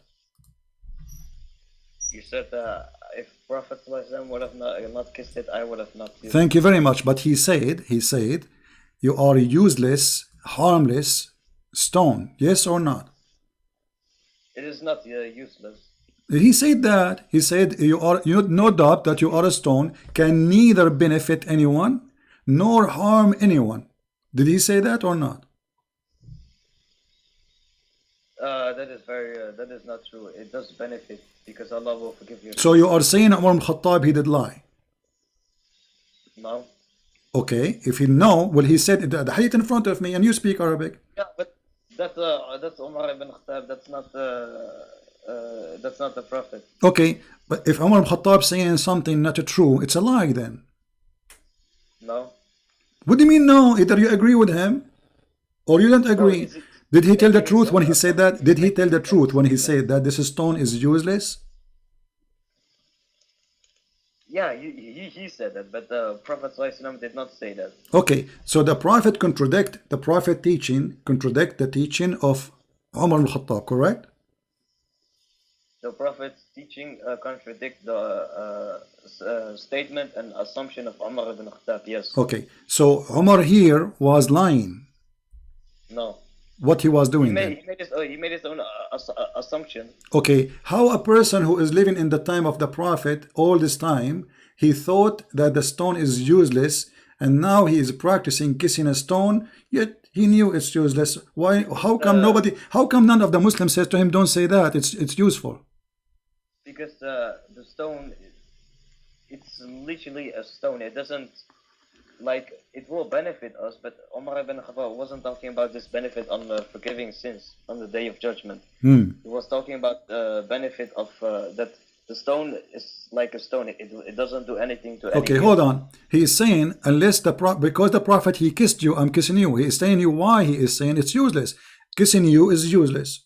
So this is about now and later, kissing you is useless. But you said the one who touched the black stone is going to witness for him in the day of judgment. Umar ibn Khattab is getting your Prophet busted, saying it's not true, it's a lie, it's just a stone. No, he's making his own assumption. So he is making false assumption, correct? His assumption is not true, no. Yeah, it's a false assumption. So let me go. So if we go in the Quran, it says that Allah is going to delete what Shaitan he put in your mouth. What Allah will delete exactly? Everything Shaitan through verses. What everything? How we will know what he will delete? How we will know that this verse itself is not from Shaitan? Because Allah will delete everything. Okay, but how we know, how we don't, if Muhammad here is receiving already satanic verses, that means it's possible Allah is not really protecting Muhammad. Do you agree? Because if Allah protecting Muhammad, then how he receives satanic verses? Because in the verse 52 it says tamanna, which means desire and not recite. That's one thing. And another thing is when we look at the message and the teachings of Quran, Allah says, do not oppress the orphans, teach them good, be good to your parents. None of this can actually come from Shaitan. When Shaitan reveals verses, he obviously is going to make disturbing teaching. disturbing teachings with false messages like worship the pagans. Okay. So you are saying to me, if we find disturbing teaching in the Quran, that will make it satanic, correct? My friend, I'm asking you, if we find a lot of good teachings in the Quran, well, Shaitan, he will deceive you. Satan, he will deceive you. As an example, Satan, he might come to you and says, I am, like now, let us say, if I asked you, is the Ahmadiyya as Muslims? Oh, of course not. Okay, so, but the Ahmadiyya, they speak, the founder of the Ahmadiyya, he's claimed that he is the Messiah. He claimed that we should do good, we should do righteousness. How we go? So your logic is not a true logic, because here we go, this guy, he never said go and kill. Actually, he's better than Muhammad. He never says go and rape and kill. He says do righteousness, go give donation, etc. This is the teaching of Ahmadiyya. So if we compare between the Ahmadiyya teaching and Muhammad teaching, Ahmadiyya will win. Yet you claim that the Quran is the book of God because there is righteous teaching.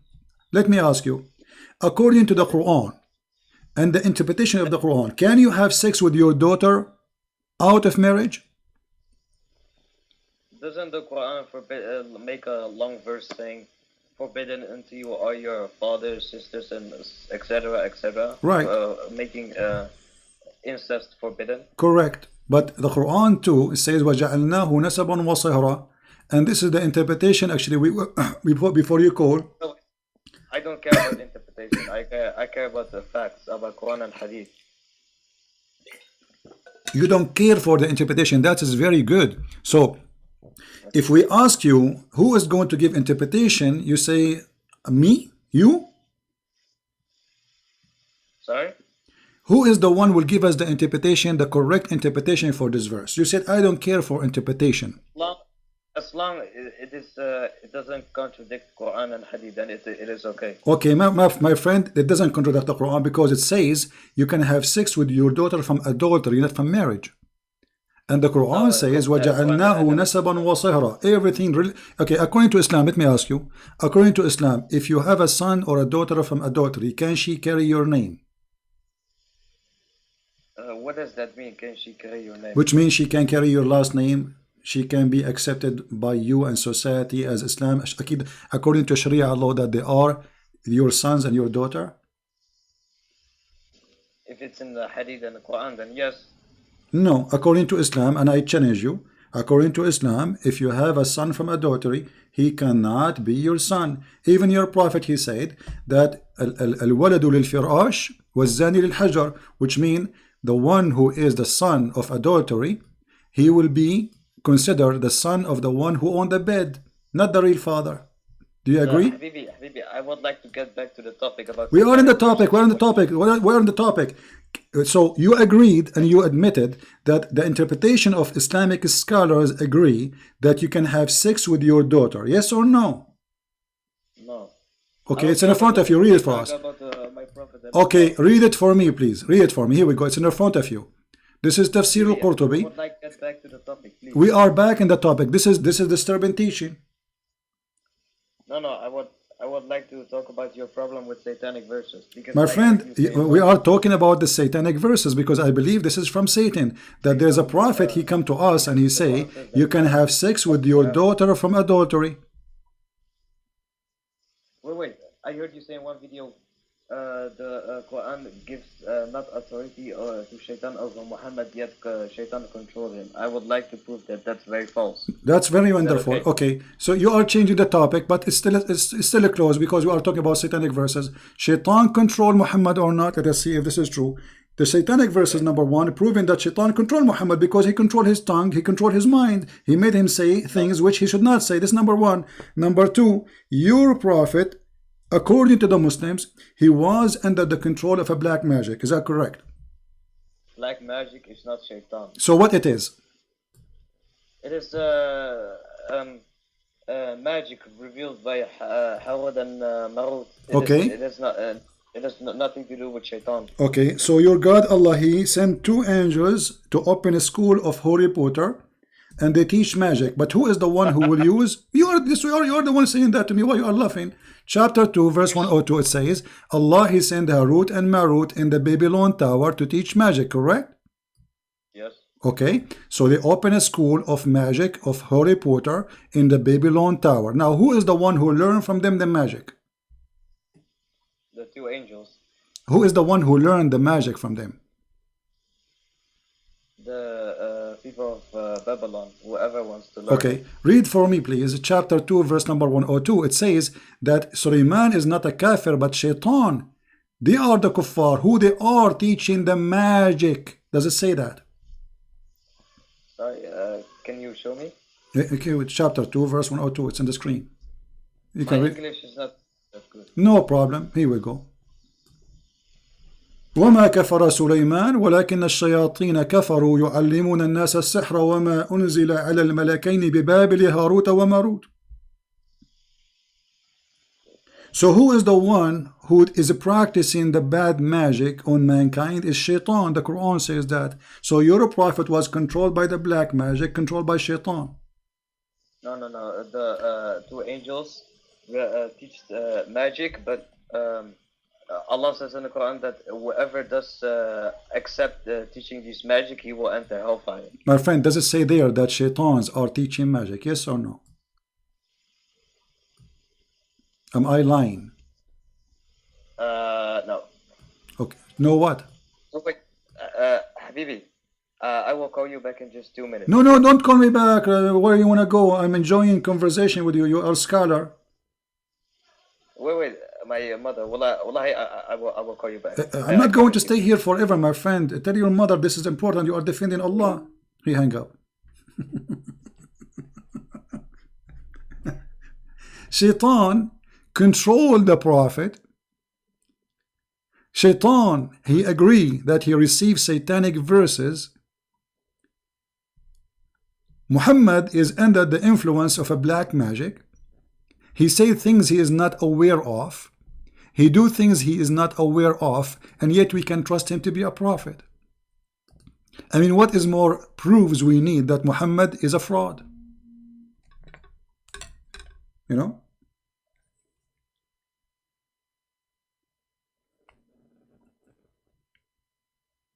We have a caller. I don't know. This is a different caller. We want to take the same person. We want the same person to call, please.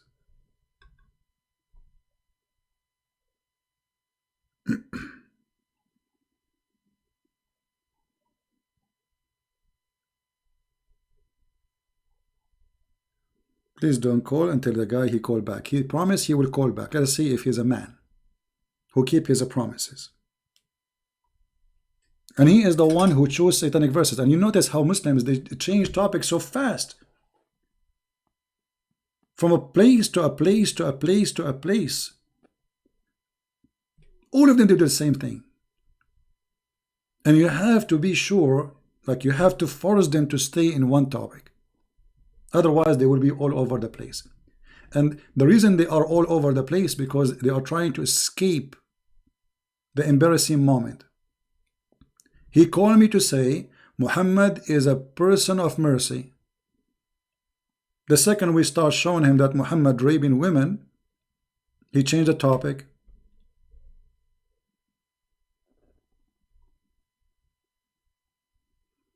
My voice is on and off.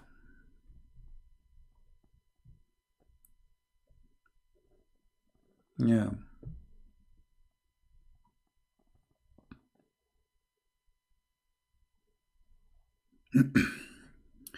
Yeah, I apologize. My voice is on and off because the internet is bad.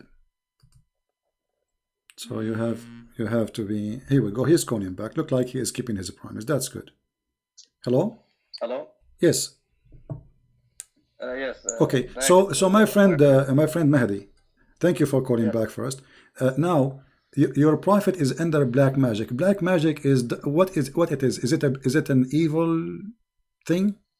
It is like a handwork of shaitan. Okay, it's a work of shaitan. That's wonderful. So by the work of shaitan, Muhammad was controlled. How shaitan was controlling Muhammad according to you? No, black magic. It was controlled. It was okay, but the black magic. Why is it okay? Is this magic is good or evil? I'm gonna explain it. If someone wants to use black magic, he can make the person they will use the black magic on crazy, or they can do whatever they want. They can like divorce his wife. Okay, so you are saying that the one who did the black magic, your prophet, he made him crazy. If someone wants to, yes, but this black magic only lasted for 1 year, according to Ibn. All right. Okay, hold on. So your prophet, according to you, okay, my friend Mahdi, your prophet, he became crazy because of the black magic, and you are the one who said they can make you crazy. So your prophet became crazy because of the black magic. How we can trust a crazy man, as you said, to be a prophet of God? It was only for it lasted only for 1 year, according to Ibn. One year? Okay, 1 year. How many Quran he made when he was crazy? Guys, our friend Mahdi, this is very important, he said, he was crazy, Muhammad was crazy for 1 year only. Okay, how many years Muhammad was a prophet in his lifetime? 23 years. 23 years. So we can say that at least maybe 1% of Muhammad life, he was life as a prophet, he was crazy. So during the 1 year of Muhammad being crazy, according to you, how many chapters Muhammad he made? But he was crazy. When he was under the influence of... Can you speak louder, please? I don't hear you, my friend. Can you speak louder? Can you speak louder? Oh, okay. When Muhammad was under the influence of black magic, Allah subhanahu wa ta'ala revealed 2 surahs. One, I forgot the name of it. One is Surah Al-Falaq, which has 5 verses, and the other surah has 6 verses. Together, them has 11 verses, and Muhammad needed 11 knots because the shaitan, there was 11 knots to break, and each knot to break was to reveal 1 verse. So Allah subhanahu wa ta'ala revealed 2 surahs together with 11 verses. Each verse broke a knot, and when they broke the knot, Muhammad was free from the influence of black magic. So you are saying to me that Allah, he could not free Muhammad from his black magic. It took him 11 months. It took each verse was able enough to break 1 knot. Right. So this is Allah, he sent those verses to get Muhammad out of the black magic. So it took your God Allah 11 months period so he can take Muhammad from the black magic. Don't you think this is a very weak God? It took him 11 months to fight a black magic made by somebody. I mean, what kind of God? He cannot release his prophet from a black magic for 11 months. And you are the one saying it took him to break 2 knots. And what those knots is about? What about? Tell me about the knots. So if I make a knot for you, I can control you? No, but it's pretty hard to explain because it's not explained in the Islamic sources.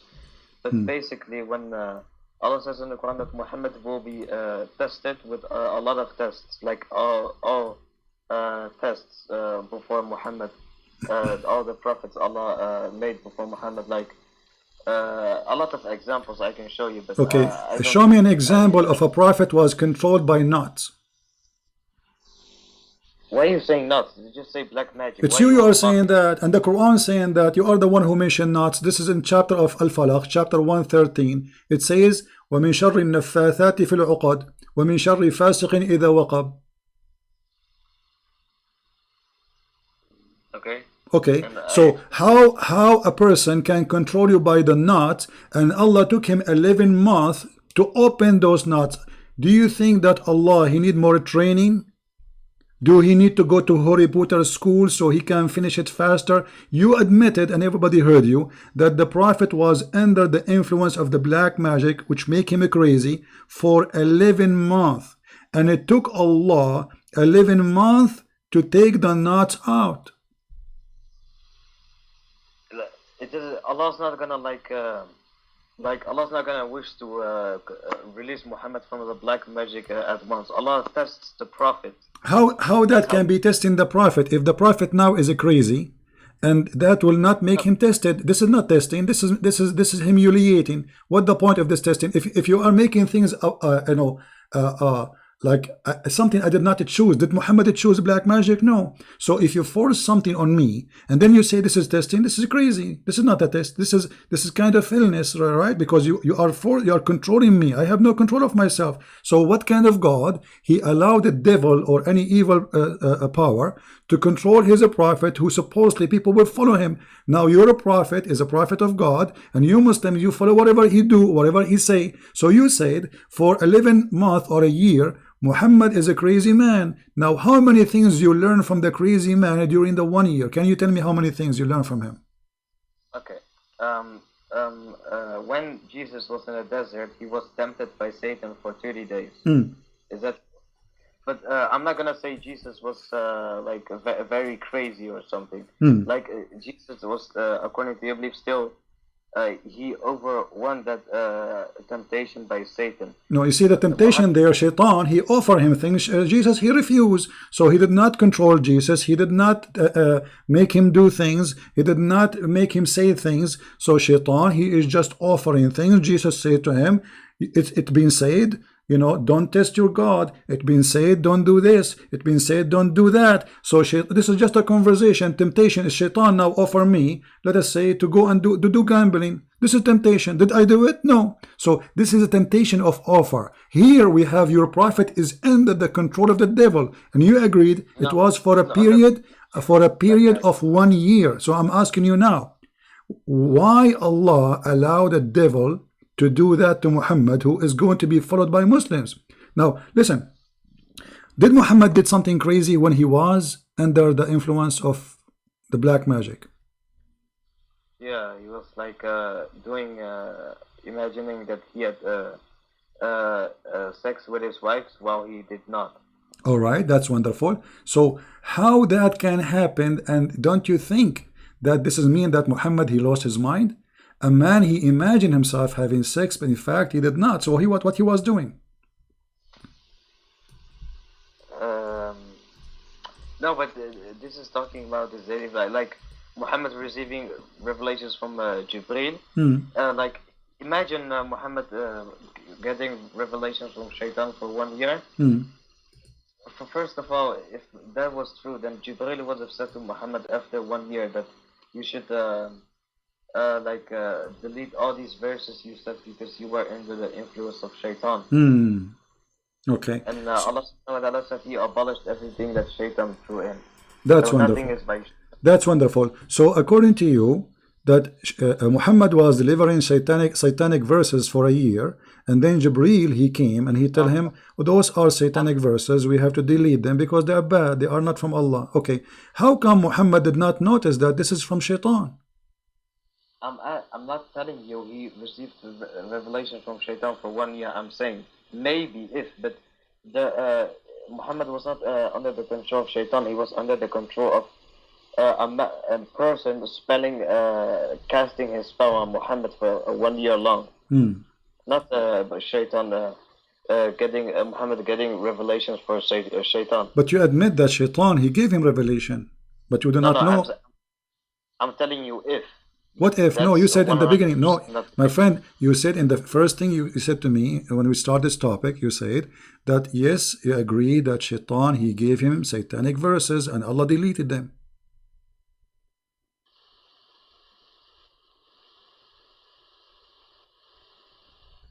Sorry, your mic is cutting off. What I said, you agreed from the beginning. You said yes, Allah, he gave satanic verses, and Muhammad, he received those satanic verses, and Allah deleted them. Allah gave satanic verse to Muhammad? So Shaitan gave satanic verses, and Allah, he deleted them. But when we look at the satanic verses, and Ibn Ashaq and the other early sources, it only mentioned the verse of Alat, Manat, and Al-Uzat. It doesn't mention other verses. Imagine Muhammad was, if Muhammad, I think 100% not, got the revelation from Shaitan for 1 year, then it would have also mentioned that in that is wonderful, guys. other sources. But you see, The Quran never mentioned that this is about the satanic verses, the one you are talking about. It says Allah will delete whatever shaitan he gave, correct? Yes, but when we go to the not interpretation, but like Ibn Ashaq, Life of Muhammad, all right, it talks about the verse. So you are basing your belief, in Ibn Ishaq or in the Quran? Both. Both. So if Ibn Ishaq he said that he received more satanic verses, then we have to accept that, correct? Can you repeat that? If Ibn Ishaq he said that Muhammad received many satanic verses, then we have to accept that. Ibn Ashaq never said Muhammad. Okay. Well, the Quran said that Muhammad he believed that the sun set in murky water. Why Allah will say such a stupid thing? This must be shaitan. What do you think? Okay. Does the Quran say that the sun sets in the murky water? Yes or no? In the Quran, don't you know? Okay, but first of all, Allah never says in the Quran that the sun sets in a murky water, except when narrating someone's story. Okay, what the story says? It says he found the sun, right? Yes. Yes. Okay, he found the sun where? He traveled and he found the sun setting in the murky water. Then he traveled again. Thank you. And he found So the sun who is the rising. one is talking? Is Allah. If Allah he says he found that, that's mean he is reporting what he found, not opinion of the guy. If I say to you, Mr. Mahdi, he went to Baghdad and he found Baghdad very dusty, or there is a sandstorm. So I am not telling you what he is saying. I'm telling you what he found, which means this is what is true. Yeah, because Al-Baghdad is not in space. That is very stupid example you just gave. What do you mean? Well, What do you mean? does the hadith confirm the Quran in chapter 18, verse 86? If there's a hadith, you are saying, if there's a hadith? Yeah, and I'm asking you, does the hadith confirm chapter 18, verse 86? I don't know. Do you know any hadith confirm it? Anyways, there are two narrations from Abu Dahar, Abu Dahar only. No one narrates this. Aisha, Anas bin Malik, only Abu Dahar, which is suspicious. He says that Muhammad said the sun sets in warm water, Hamia, but in chapter 18, verse 86, it says that it sets in murky water, Hamia. It's the same word. Hamia and Hamia is the same, my friend. Hamia and Hamia is the same. No, they are not the same. No, it's the same. Go and open the dictionary and you will see it's the same. Both is a hot water, and it's a murky. So the hadith, aren't you the one who says, okay, don't you Muslims, you say that if the hadith confirm the Quran, we accept it? Okay, does the hadith say that the sun goes underneath Allah's throne, which is above the seven heavens, but in chapter 18, verse 86 says it sets under the lowest heaven? Isn't that a contradiction? No, hold on. Okay, hold on. Allah, okay, the sun go in the murky water, but where is Allah is located? Sorry? Allah, where is Allah is located? That's not the question. This is the question, because the sun is going under the throne of Allah, correct? According to the hadith, but according to chapter 18, verse 86, if it's literal, then it doesn't. Okay. No, I'm asking you, where Allah throne is located? Allah's throne, above the seven heavens. Is it located over the water? Yes, but in chapter 18, verse 86 says it sets on the lowest heaven, on earth. If it's literal. No, my friend, okay. I want you to read, okay, my friend. Let us do this. Oh, wait. Do you accept your prophet explanation, or you don't accept your prophet explanation? No, my prophet didn't say that. The one who fabricated this hadith, he did not know that Muhammad said that Allah is above the seven heavens. Okay, no problem. Let us see. I'm going to show you a hadith in the screen, and you tell me, if you agree with your prophet or your prophet is making crazy stuff. No, let us see. Abu Dahar or someone in the chain of narration made a fabrication. Okay, I'm going to show you a very sahih hadith, my friend. Is that fair? Very sahih hadith. Okay. Then it doesn't contradict Quran. No problem. You see, until now you did not find the hadith contradict the Quran, because when the prophet says he found it sitting, the sun set in the murky water, this is what the Quran is saying exactly. Now, yeah, but it says the problem is the chapter 18 verse 86. If it's literal, then it says it sets on the lowest heaven. But while the hadith say it sets underneath the throne of Allah. What a chapter you said again? Give me the chapter. What chapter number, please? Chapter 18 verse 86 says it sets on earth on the lowest heaven. But the hadith say it sets above the 7 heavens. Now how can this be? No, it doesn't say that. The hadith says that the sun goes and prostrate under the throne of Allah. And the Quran is a contradiction to that if it's literal. No, hold on, no. Yes. Okay. Habibi, okay, let us read the verse. Chapter, you say the chapter 18. I will go to chapter 18 in front of everybody. Chapter 18, correct? And what verse you want me to open? 86. 86, wonderful. Here we go. We go to 86. It says the later verses he found the sun rising again. Right. Okay. Here we go. All right. All right. So the chapter 86, it says that he found the sun sitting in a spring of muddy water, and he found near it. What he found? Look, he found near it. How he can find near it? Listen, this is just from my interpretation, his perspective, because Allah never says in the Quran that the sun sets and emerges from his own. My friend, it says it's Allah is speaking, not the guide. Allah, he said, until he reached the sitting place of the sun. Where is the sitting place of the sun? I do not need to go anywhere. I can right now, as I speak to you, I am next to where the sun set, because sun set everywhere. So it says here that he go in a journey. Allah want to tell us a story about this man. He went in a journey and he followed away, and he keep going until when he reached the sitting place of the sun, and he found it sitting in a spring of a muddy water. So this is a report about a point of arrival. It says the place where the sun set, but this is mean that Allah believe that the sun set in a certain place, not everywhere, because he keep going, and this guy, he spent years in travel. This is not about one day, like from the morning or after. This is years of trip. So he explored the whole world. He arrived where the sun set. He found it sitting in a spring of muddy water. Can you tell me how he saw it in a spring of water? This is not my thing. I'm asking you, does the hadith confirm chapter 18 verse 8? Yes, exactly. Yes, exactly. Here we go. The hadith says that your prophet said that he found it sitting in a murky water. Exactly the same. No, it doesn't say that. Okay, read it for me. Here we go. Why is it on the screen? Here we go. I will put for you on the screen in a second.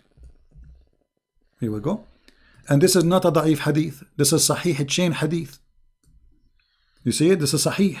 So I was sitting behind the Messenger of Allah, who was riding a donkey while the sun was setting. He asked, do you know where this set? I replied, Allah and his apostle know best. He said, it's set in a spring of warm water, Hamia.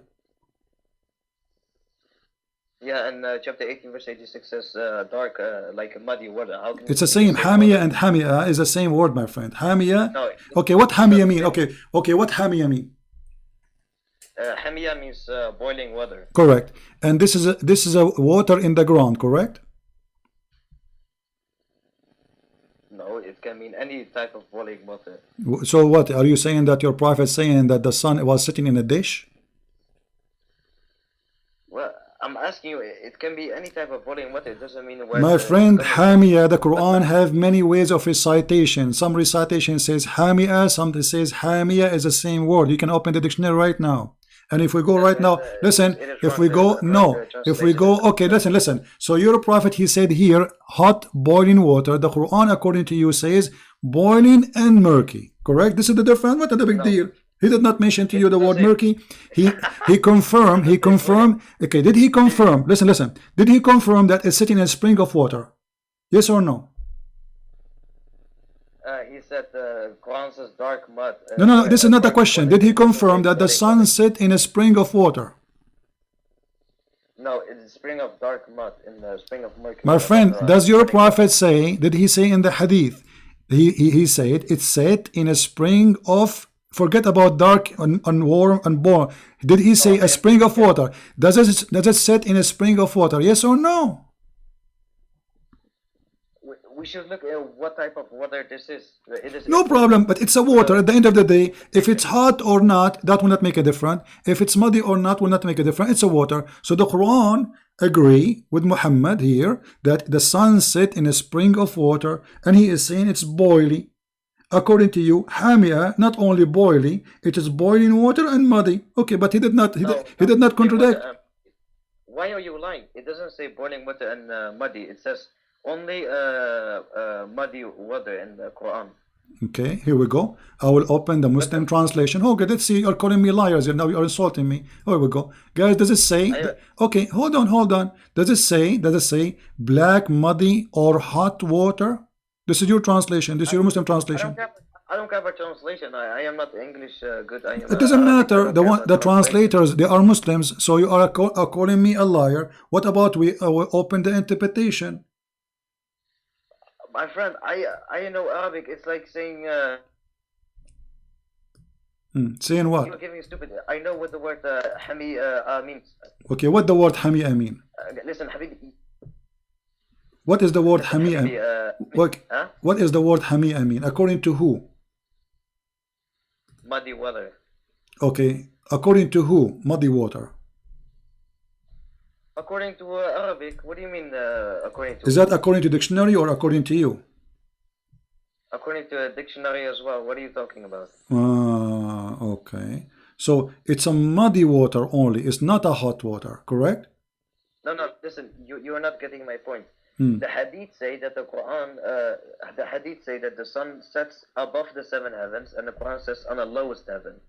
If we were to take the hadith as sahih and the Quran is literal, then the Islamic sources say that the sun goes to the underneath throne of Allah. The sun goes out of the orbit and returns in the morning in the orbit. It doesn't say it sets on earth in a muddy spring, because the hadith and the Quran, where the sun sets, is a total fabrication.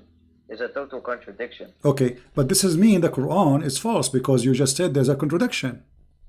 Or I'm asking you, the one who, if this hadith is a fabrication, then the one who fabricated this hadith didn't know that Muhammad said. Let me ask you. Allah is above the 7 heavens. Mahdi, let us take it one by one. Here, this is Sahih al-Bukhari. This is a very Sahih hadith. I'm going to put it in the screen. Your prophet believed that the sun goes every day from the east to the west to prostrate itself under the throne of Allah. Do you agree with your prophet, or he's lying? I don't believe this hadith is sahih because it is contradiction to Quran. This is Sahih al-Bukhari. Yeah, so what? This is only narrated by Abu Dahar. It is okay. not narrated by Aisha. Okay, but your prophet quoting the Quran, and he said, and this is what it's. Sun runs into its fixed course. Chapter 36, verse number 38. So this is in total agreement with the Quran. Chapter 36, verse number 38, it says, and the sun runs into a fixed course. And Muhammad saying, and this is what it's meant, that the sun run into so let us make it clear. In order for Mahdi to get escape, Mahdi, I will give you time to talk. Mahdi, hold on. In order for you to get escape from the disaster, you are now saying the hadith of Bukhari is lying, Christian Prince is lying, Umar al-Khattab is lying, everybody is lying. Habibi, listen to me. Chapter nowhere does it say Muhammad said this is the meaning of the statement of Allah. It says that. Read it, my friend. Read it in front of you. Read it. This is your prophet saying that. This is the translator putting his own interpretation. No, here we go. This is the Arabic. Here we go. Read the Arabic. Go ahead. You translate for us. No. This is the Arabic. Read the Arabic, please. My friend, read the Arabic. Read the Arabic. Don't play games. Please be honest. The Arabic in front of you. Listen to me. The chapter 36, 38 is meaning its fixed course is underneath the Earth's horizon. Okay, I will go with you. So guys, the fixed course of the sun is underneath the earth horizon. That means the sun is moving. The sun is moving around the earth. The sun is moving around the earth according to you. No, from the earth is moving around the sun. No, it says the sun. It says وَالشَّمْسُ تَجْرِي لِمُسْتَقَرٍ لَهَا, and the sun run to its course. It doesn't say the earth run. It says the sun runs. Okay, because the sun is in the sun follows the heaven. My friend, what the sun follow the heavens? This okay? So you are saying the sun when we have morning and evening, when we have sunset, that's the sun is moving. So you agree with your prophet that the sun moving, and this is how the sun disappear. Can you repeat that? Okay, you are saying and you agreed that the sun is going. Does the sun go? Of course, the Quran says the sun is in orbit. All right, so the sun goes, and he is talking about the sunset. So the sun goes every day from the morning until afternoon, until the setting time, and the sun goes under the chair of Allah. Okay, but this is not true, because the sun goes nowhere. It is the earth going around itself. Yeah, but I believe this hadith is a total fabrication because it contradicts the Quran in chapter 8. So we can say, me and Mr. Mahdi, I agree with him, that Muslim source is full of lies, and Muslims are not trustworthy, and they lie a lot about their prophet. This is what Mahdi is saying to us. He is saying to us, we Muslims, hold on, you are saying to me, we Muslims, including Al-Bukhari, the most authentic source, we have a lot of lies about the prophet. We lie a lot about him. Don't trust what we say. We are liars. No, I'm not saying that. Would you are saying Umar Khattab is lying. You are saying Al-Bukhari is lying. You are saying your prophet is lying. I'm not saying that. Okay, let me ask you. I will make it simple. You see, you can go around as much as you want. The guy in the same chapter, we are not changing topic.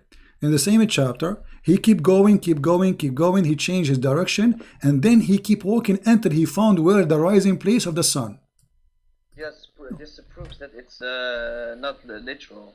What do you mean literal? No, he keep going. This is going. It's a trip. He keep going until he found the rising place of the sun. Where is the rising place of the sun is located? So according to you, the Quran says that the sun goes under the ground and it travels all the way to the ground, and it's no, I did not say that. I did not say that. The Quran said the sun goes in the murky water. I did not say under the ground. I said in the water. But you just said that hadith say the sun goes underneath the throne of Allah. And the throne of Allah is above the water. Don't you know that? Yes, but chapter 18 verse 86 says on earth. Okay, but is the throne of Allah is on the water, on the earth, or in different place? Where is the water located?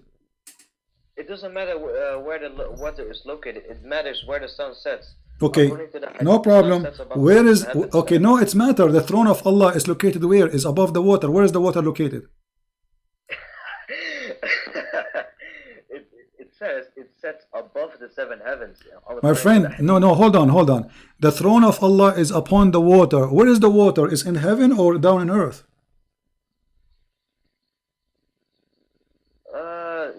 The heaven, the throne of Allah is above the heaven. So in the heaven, Allah throne over the water in heaven. Allah, the water is underneath the throne of Allah. Okay, and where is the water located? Above the seven heavens. So there is a sea above the seven heaven, flying, and Allah in the top of it. There, Muhammad explained this. We got the first heaven, second heaven, into the seventh heaven, and above that is water, and above that is a throne, and above that is Allah. All right. So according to you, here we go. You see, we are coming to a conclusion now. According to you, that the sun is going to a place, and that is a water under the throne of Allah, and it take a bath, and that throne, which is above the water, and but this water is not in the ocean. This is in the sky. This is what you are saying, correct? In the heaven, yes. Okay, so you agreed. So you agreed now finally with the Quran that the sun dip itself in the muddy water. But this muddy water is not in the earth. My friend, you are not getting my point. The Quran makes a total contradiction to what the Hadith says. So what we are getting from you, that you Muslims believe and you agree that you have too many contradiction stories about what your prophet said, correct? Is it? I'm asking you. Is it possible for someone to replicate this hadith, since it's only narrated by Abu Daha, It's only narrated by Abu Dawud. Is it not possible for someone to replicate this hadith? Yeah, but the hadith about your prophet, saying that the sun goes every day and take permission from Allah and goes and then come back from the east. This is not a fabricated, because everybody reported. No, not everybody. That is a lie. Well, here we go. I can find you the hadith from many sources. This is Okay. this is written in many places. Okay, you see. From Abu Dawud, from the Sunnah. Okay, listen. Sahih Muslim, At-Tirmidhi, Al-Bukhari, etc. They report the same story. But if we go right now and we ask you, do Allah even knew what He created first? Yes, of course He does. Okay, what is the first thing Allah He created? You see, remember, we're trying to prove that Muhammad is under the influence of shaitan. If Allah is God and He is talking, He will not contradict Himself, correct? What is the first thing Allah He created? The first thing Allah created. I did not hear you. Then the earth, and then the 6 other heavens. The heaven and the earth, correct? And then the 6 other heavens. All right. So let us go in order. After Allah He created the earth, what happened? What is next? I mean, the earth is created now. And then what is next after He created the earth? Fashioning the one heaven which existed before the heaven into 7 So heavens. He did not finish the earth and He go to heaven? What are you talking? Listen. Which one He finished first? Okay, let me make it simple. Which one Allah He created first? The water, the trees, or the stars? Mahdi, let's make it simple. Which one Allah created first? The water, the trees, or the stars? We're talking about earth and heaven, right? Yes. Which one Allah He created first? The water, the trees, the grass, the substance of the earth, or the stars? I think I got a hadith for that, with Muhammad saying, Allah created the mountains on Sunday and the earth on, meaning the ground on Monday, and then I think he said the trees on Thursday, and then the light on Wednesday. Okay, so the light was created at the end. At the end? Almost, because here we go. This is the hadith you are quoting for me from Sahih Muslim. It says that Allah He created the clay on Saturday, correct? And He created the mountains on Sunday. So do you agree with this? Of course. Okay, and then after He created the trees in the mountains in Sunday, He created the trees in Monday, and then He created the entire labor in Tuesday, created the light in Wednesday, which means after He finished the earth, He went and He created the stars, correct? Let me read this. The mountains is the first, trees is the second. Then Allah says He finished the entailing labur. In English means He finished everything else, the hard work. So first the mountains, then the trees, and then He finished everything else. And then He started to create the light, which in my understanding is like Allah created the light, like just not with the creating stars, but there's 2 interpretations for this. The sun and the moon. Tell me. Don't escape that, please. What is light mean? He created the light in Wednesday. Don't tell me it's not what light. What is the light for the earth? The sun and the moon. Okay, so it is the sun and the moon. Okay, no problem. So Allah, according to you, and you agree with this, that the first thing created is the clay in Saturday, then the mountains, then He created the trees, and after that He created the light and the stars. But that's wonderful.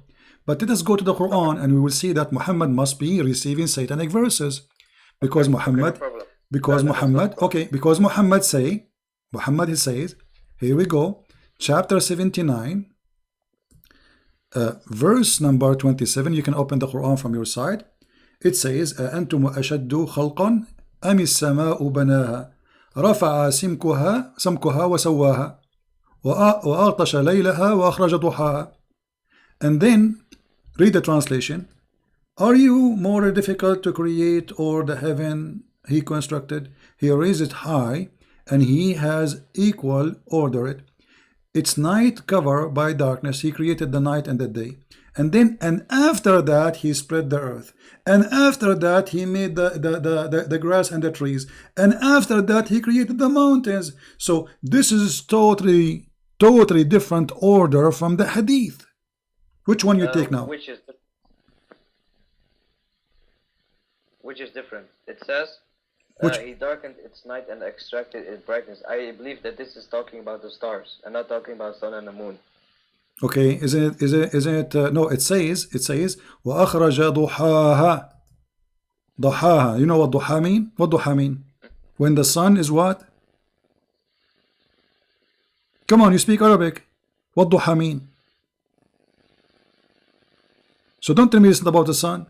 So he here speaking about he created the heaven, he raised it above, he made the night and the day, and after that he made the earth flat, and after that he made the water come and the posture of the earth, which means the grass and trees, and after that he put the mountains. But this is totally the opposite order from the hadith you said you agree with. Let's see, the hadith it's well, you don't have to mention the heaven, because it says here he darkened its night and brought out its brightness. I believe that this is about the stars. My friend, is the sun is a star. It says duhaha. What the word duhaha mean? Yeah. It doesn't say the sun. It doesn't say Shamsu. Okay, he says he created the light in Wednesday. We have only one light. He's talking about how he created for us what we have. What is the light we have in the earth? Is the light of the sun, maybe the light of the moon. Yeah, but the Quran doesn't say the sun for the light and the sun, the light for the okay, earth. no problem. But when the light is created, you see the Quran says clearly that the first he created it was the heaven, and then after that, after he created the heaven, he lifted up, and then after that he made the day and the night, and after that he made the earth flat.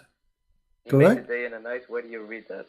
It says in chapter 79, verse number 30, 29, 28. It's in front of you. 27. And then after that, he put the mountains. So here the mountains is coming at the end. In the hadith, the mountain coming in the beginning. Here the water is coming as... Let me read that.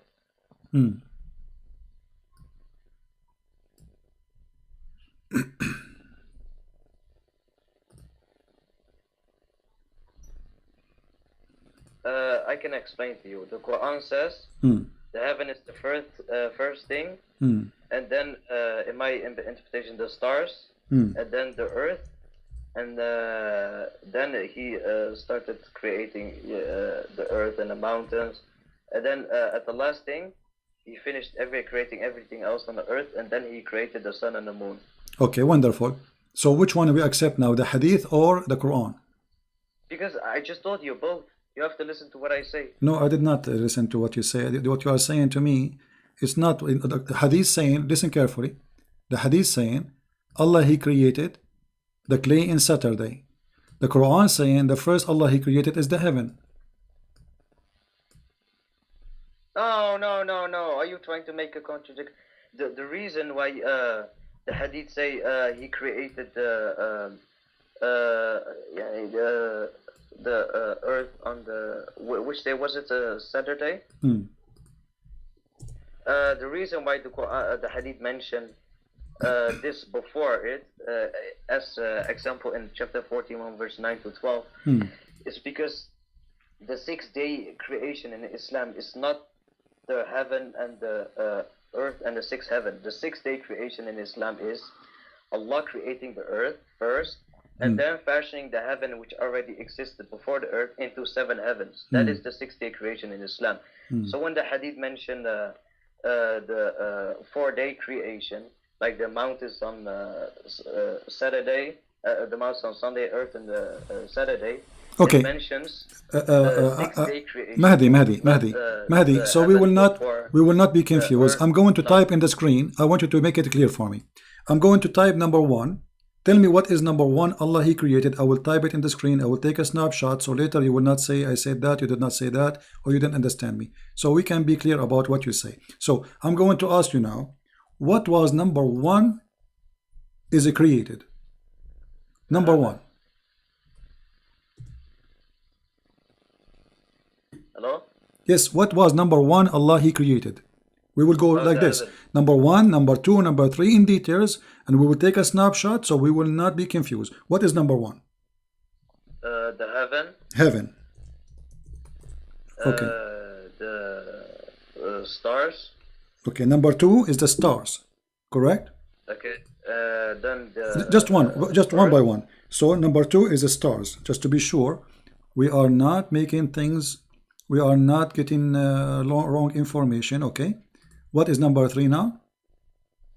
The earth. What earth? All earth, or what exactly? The earth in the 4-day creation. Okay, earth in 4 days of creation. Okay, in 4 days. Wonderful. All right. Now, what is number four? The sun and the moon. Number four is the sun plus. The sun and the moon is like created in the same period in the earth. Yeah, we don't care. I'm just asking which one is first. You said the first one is the heaven. Then Allah He created the stars. Then Allah He created the earth. And then in 4 days. And then Allah. The hadith basically mentioned the earth being created in the same period with the. My friend, don't explain to me now. I want you to give me the orders. When you say the earth created in 4 days, what do you mean the earth created in 4 days? What is exactly created? Everything in the earth? Substance, as the Quran says. What is okay? When the mountain was created in this chain in front of us, when the mountains was created? I think you should write on number 3. Okay. Earth, sun, and the moon. Let me erase number 3. Okay, number 3. Just make it larger. Number 3. Okay, so number 1 the heaven, number 2 the stars, and now number 3 is what? The earth, moon, and the sun. No, give me details. What, moon and sun? The earth, when He created the earth, He finished all the work on the earth, or He just created the earth? He finished all the work on earth in 4 days. Okay, so did He created, then number 3, He created water? Do you agree? And trees? Plus? Yes. Plus trees. And then when the mountains was created? And the mountains too? Yeah, all in the same period of 4 days. Okay, plus mountains. All right, that's wonderful. So this is number 3. And then what is number 4? The number 3 is the sun and the moon and the earth. No, you said to me already number 3. You told me number 3 is the water, the trees, the mountains. Yeah, the substance of the earth and the sun and the moon. This is all number 3? Yes. But which one will be first, the water or the sun and the moon?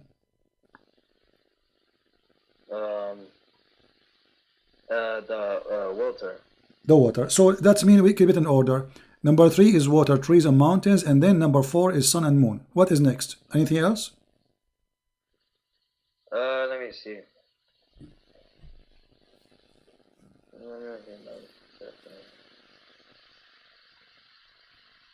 And then the 7 heavens.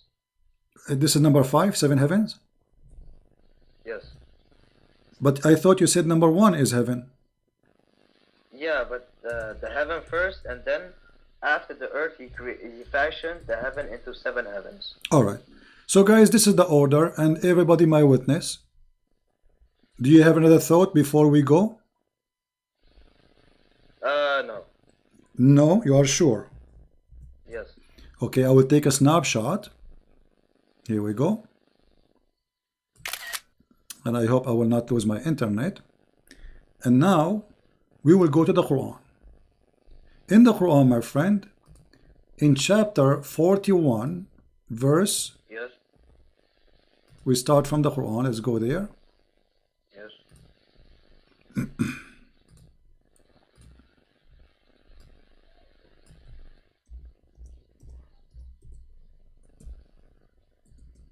Allah subhanahu wa ta'ala fashioning the heaven into no problem. Just wait. Heavens, Just wait. Just wait. Just wait. Just wait. Everybody saw what you said. Yeah. Okay. This is the Quran says. أأنتم أشد خلقا أم السماء بناها. Are you more difficult to create or the heaven he constructed? So what at first? The heaven.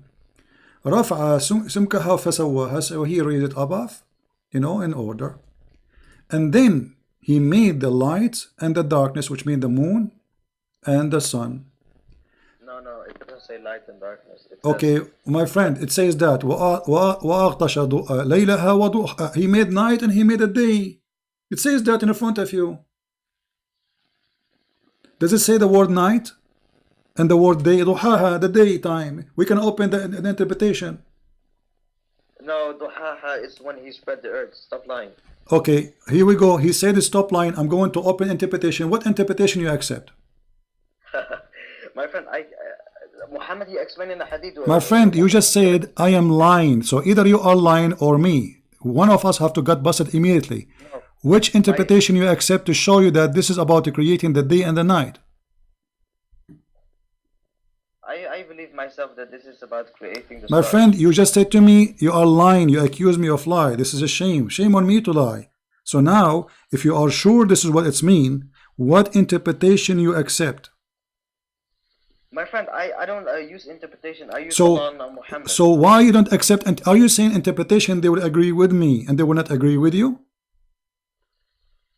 What do you mean? The Quran and the Hadith is very clear. My friend, don't tell me what do you mean. Why the Islamic scholars they agree with me, they don't agree with you? What are you talking about?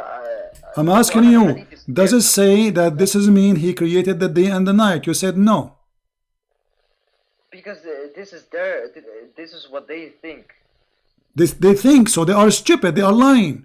Ibn Kathir is lying. Al-Qurtubi is lying. Al-Jalalain is lying. All of them, they are a bunch of liars, and you are the only one who is saying the truth. Correct? No, I'm saying this doesn't specifically have to mean the sun and the moon. Don't tell me don't specifically. Based on what? If we go right now to the dictionary, what the dictionary says about duha? It means spread. This is talking about the earth. Why are you lying? Well, I have all the interpretation in the word in front of me, and all of them they agree with me. This is Tafsir Ibn Kathir, and you speak Arabic. Can you read for me Ibn Kathir? My friend, I don't care about Ibn Kathir. Okay, so Ibn Kathir accused you to be a liar because he agreed with me. Okay, what about Al-Jalalain? They can be wrong, but Okay, so Ibn Kathir is wrong. Okay, Ibn Kathir is wrong. What about Al-Jalalain? He's wrong too. He says, and you can read it, أبرز نور شمسها وأضيف إليها الليل. Does it say that? So Al-Jalalain is a liar too. Okay, what about At-Tabari? why do you have to mention scholars? I just Because you are accusing me of lying. One of us is lying. So the scholars, they are lying too? No, they're not lying. They say what they think. Ah, so why they think they don't speak good Arabic? They are from Afghanistan?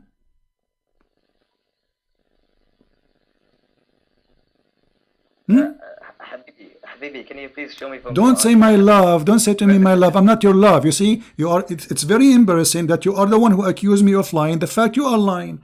All the scholars agree that this is the day and the night. And look what happened now. Look what happened. Hold on. You are the one who said, and I'm going to put what you said about the order of the creation. And I'm so glad I took a snapshot because you will swallow your tongue in a second. And already you are doing that. You are saying, no, this is not the day and the night. It says the day and the night. Look what you said. You said number 1 is the heaven, number 2 is the stars, right? And then number 3 is the water and the tree and the mountains. Let us read the Quran. It says, وَالْأَرْضُ بَعْدَ ذَلِكَ دَحَاهَا. After he created the sky, he made the light and the night, and the day and the night. And then after that, he made the earth flat. And after that, he made the water come out and the pasture. And after that, he made the mountains. But if we... Wait. It doesn't say after he spread the earth and after that he brought out its It says after that. It says وَالْأَرْضُ بَعْدَ ذَلِكَ دَحَاهَا. What بَعْدُ ذَلِكَ mean? My friend, it says after that he spread the earth, but it doesn't say after that he brought out its water and its patch. It says that. It says that. أَخْرَجَ مِنْهَا مَاءَهَا وَمَرْعَاهَا. It's in front of you. It says that. It says, don't lie. Okay, read the verse for me. Read verse number 31. Habibi. Don't tell me Habibi. Read the verse. Read the verse. What it says. Habibi, you are... Don't Habibi me. Can you tell me what verse number 31 saying, please?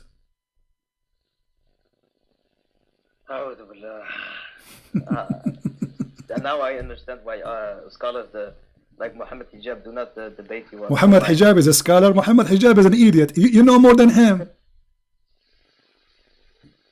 You are more brave than Muhammad Hijab. Do he dare to call me or let me even talk to him? He don't dare.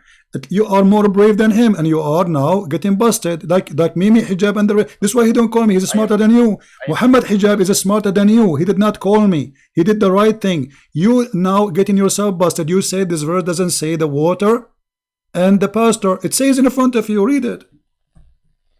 What the word mar'aha mean? Grass and trees.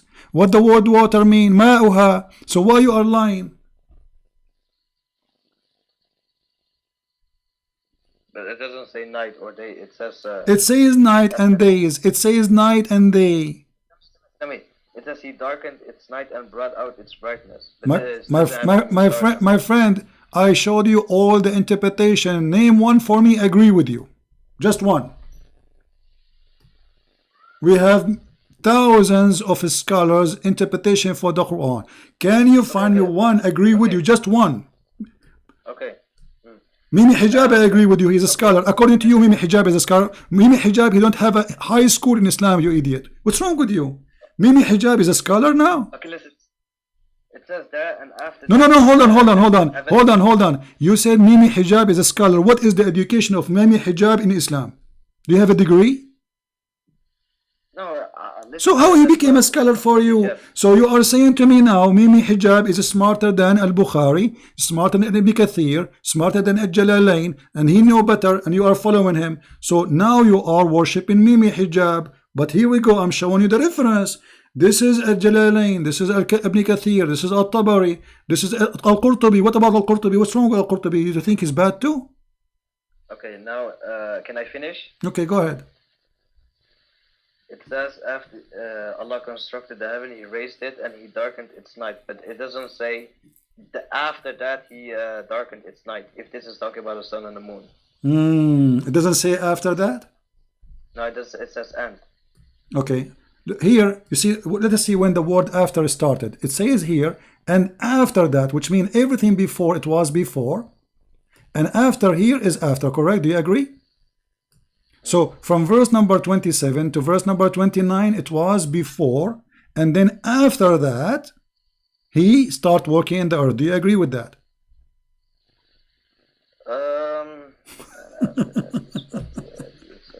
I mean, it's simple.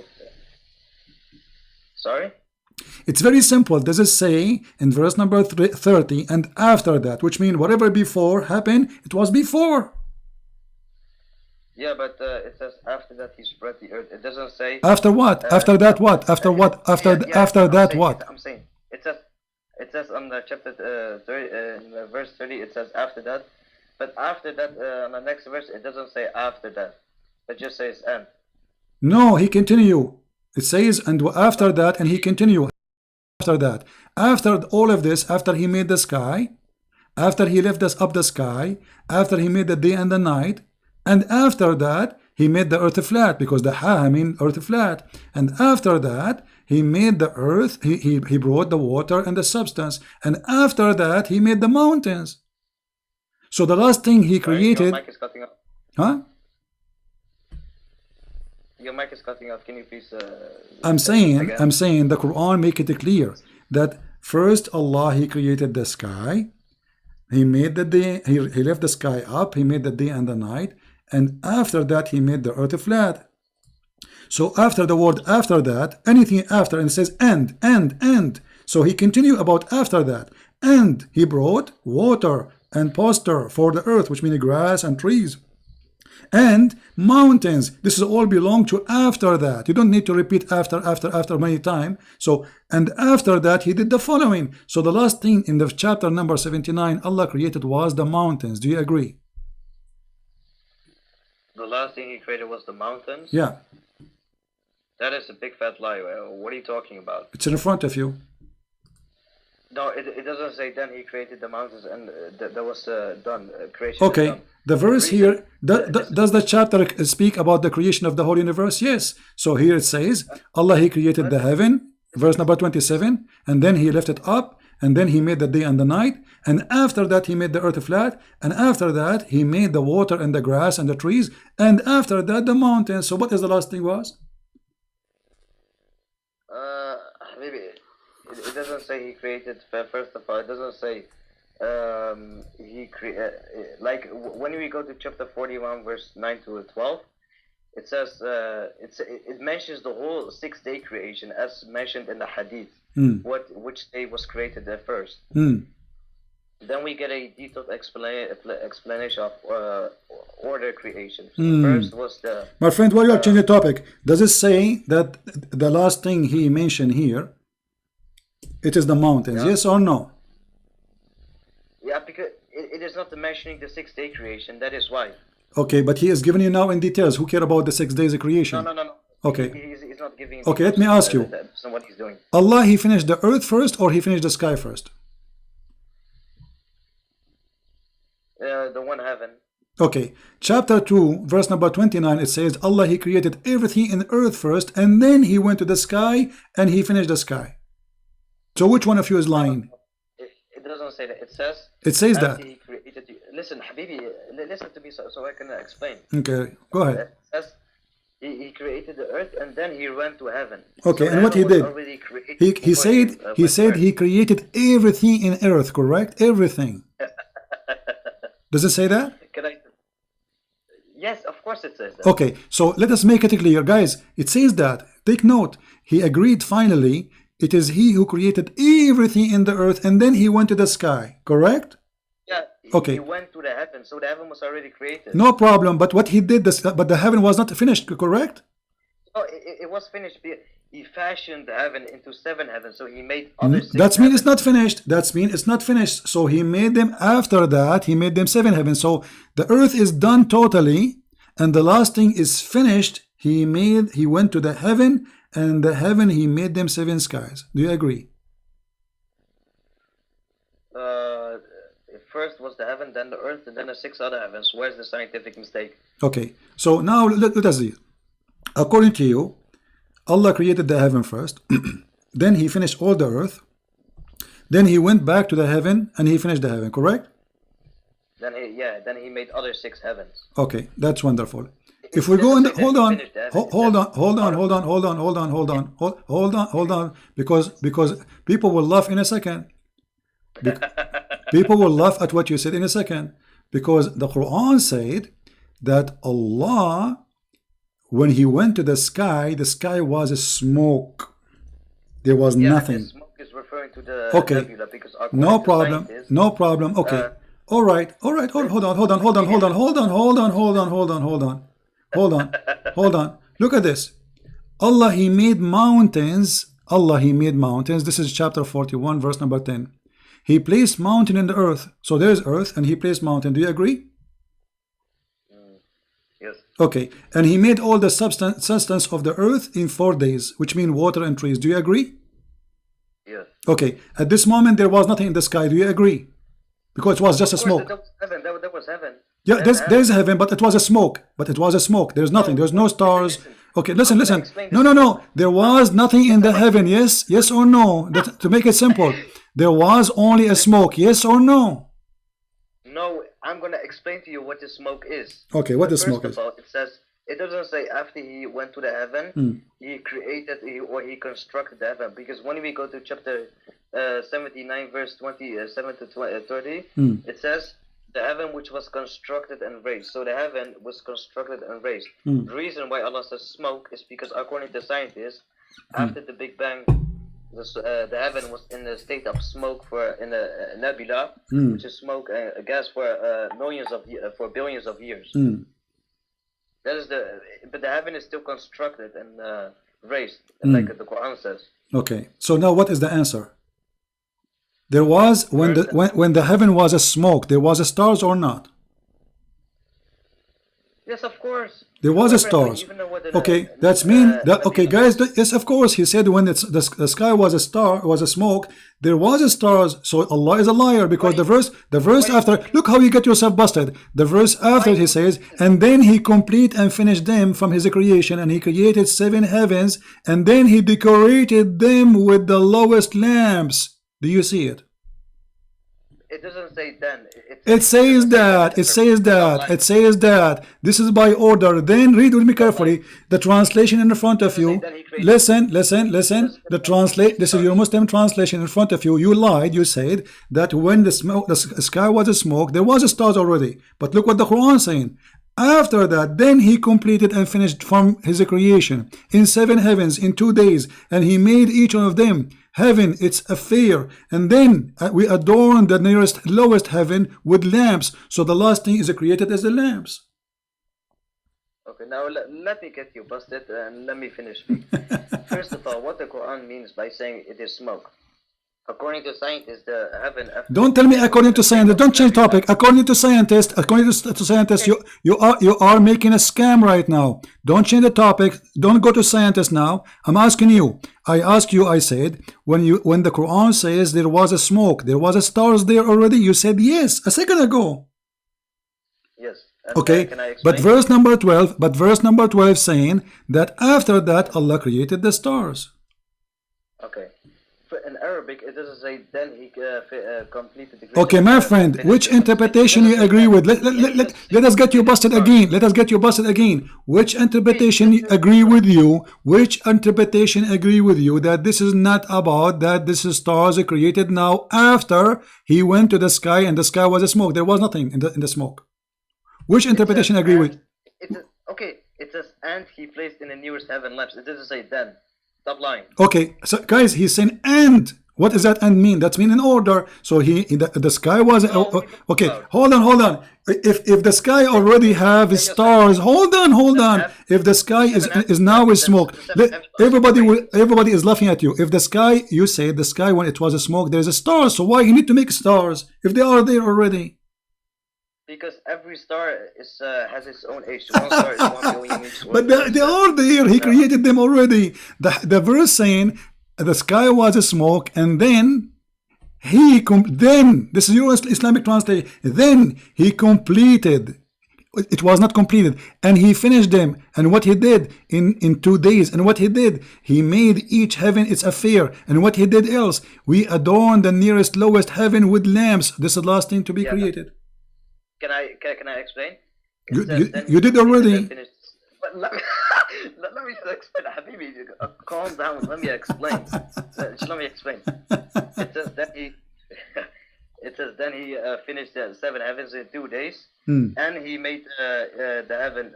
He placed in the nearest heaven stars. They are separated.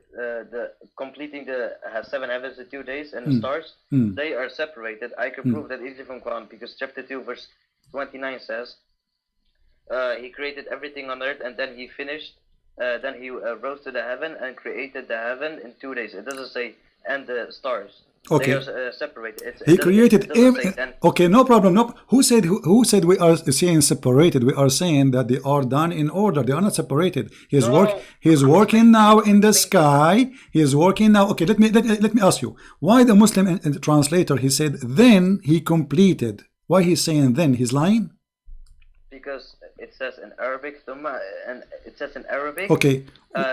Okay. So what thumma mean? What thumma mean in Arabic? It says it means after that. Okay. No. What thumma mean? What thumma? No. Don't tell me. Tell me what the word thumma. How we use the word thumma in Arabic. It's talking about the heaven and not the stars. This is another question. Yes, no problem. The heaven was a smoke. I asked you, when the sky was a smoke, there was stars there? You said yes. Because the smoke thing is still means the heaven is constructed and built, as mentioned in the Quran. Okay. The reason why Allah said smoke is because after the Big Bang, the heaven was in a state of smoke for billions of years. So my friend. First of all, you know, you're trying to. We are going to talk about the Big Bang after we finish with this. Let us focus in this, because the Big Bang will make everybody laugh at Allah, because Allah, He says the earth and the heaven, they were one piece and He split them, so there was earth and there was heaven. And you are the one who quote for me the hadith that Allah created first Saturday the clay. What Big Bang? The Big Bang believe the Big Bang believe. Listen. The Big Bang believe that lights was created after the clay in Saturday. And then He created the mountains in Sunday, and He created the trees in Monday. I mean, what are you? This is a Big Bang. What's wrong with the Muslims? So look how foolish what you are saying to me. You are saying you believe in the Big Bang, which believe in many millions of years, while your prophet talking about Saturday and Sunday and Monday and Tuesday and Friday. And by the way, the hadith make. And by the way, how many days the Quran says that Allah created the earth and the heaven? 6 days or 7 days? 6. So why the hadith saying 7? It doesn't say that. Wallahi, it doesn't say okay, read it. Let us count together. Let us count together. Okay. Let us count together. Saturday. This is Saturday. You see the hadith, right? Yes. Okay, Saturday. Yes. And then Sunday, this is 2. Yes. Let me put numbers so we will not forget. Okay, let me put numbers. Hold on. Okay, this is number 1. Saturday is number 1. All right. Let us make it red, because most of Muslims, they have a blind vision. They see only the moon split, but nobody see it except them. Okay, this is number 1. And then Sunday, this is number 2. Correct? Yes. All right. Now we have Monday, number 3. Now we have Tuesday, number 4.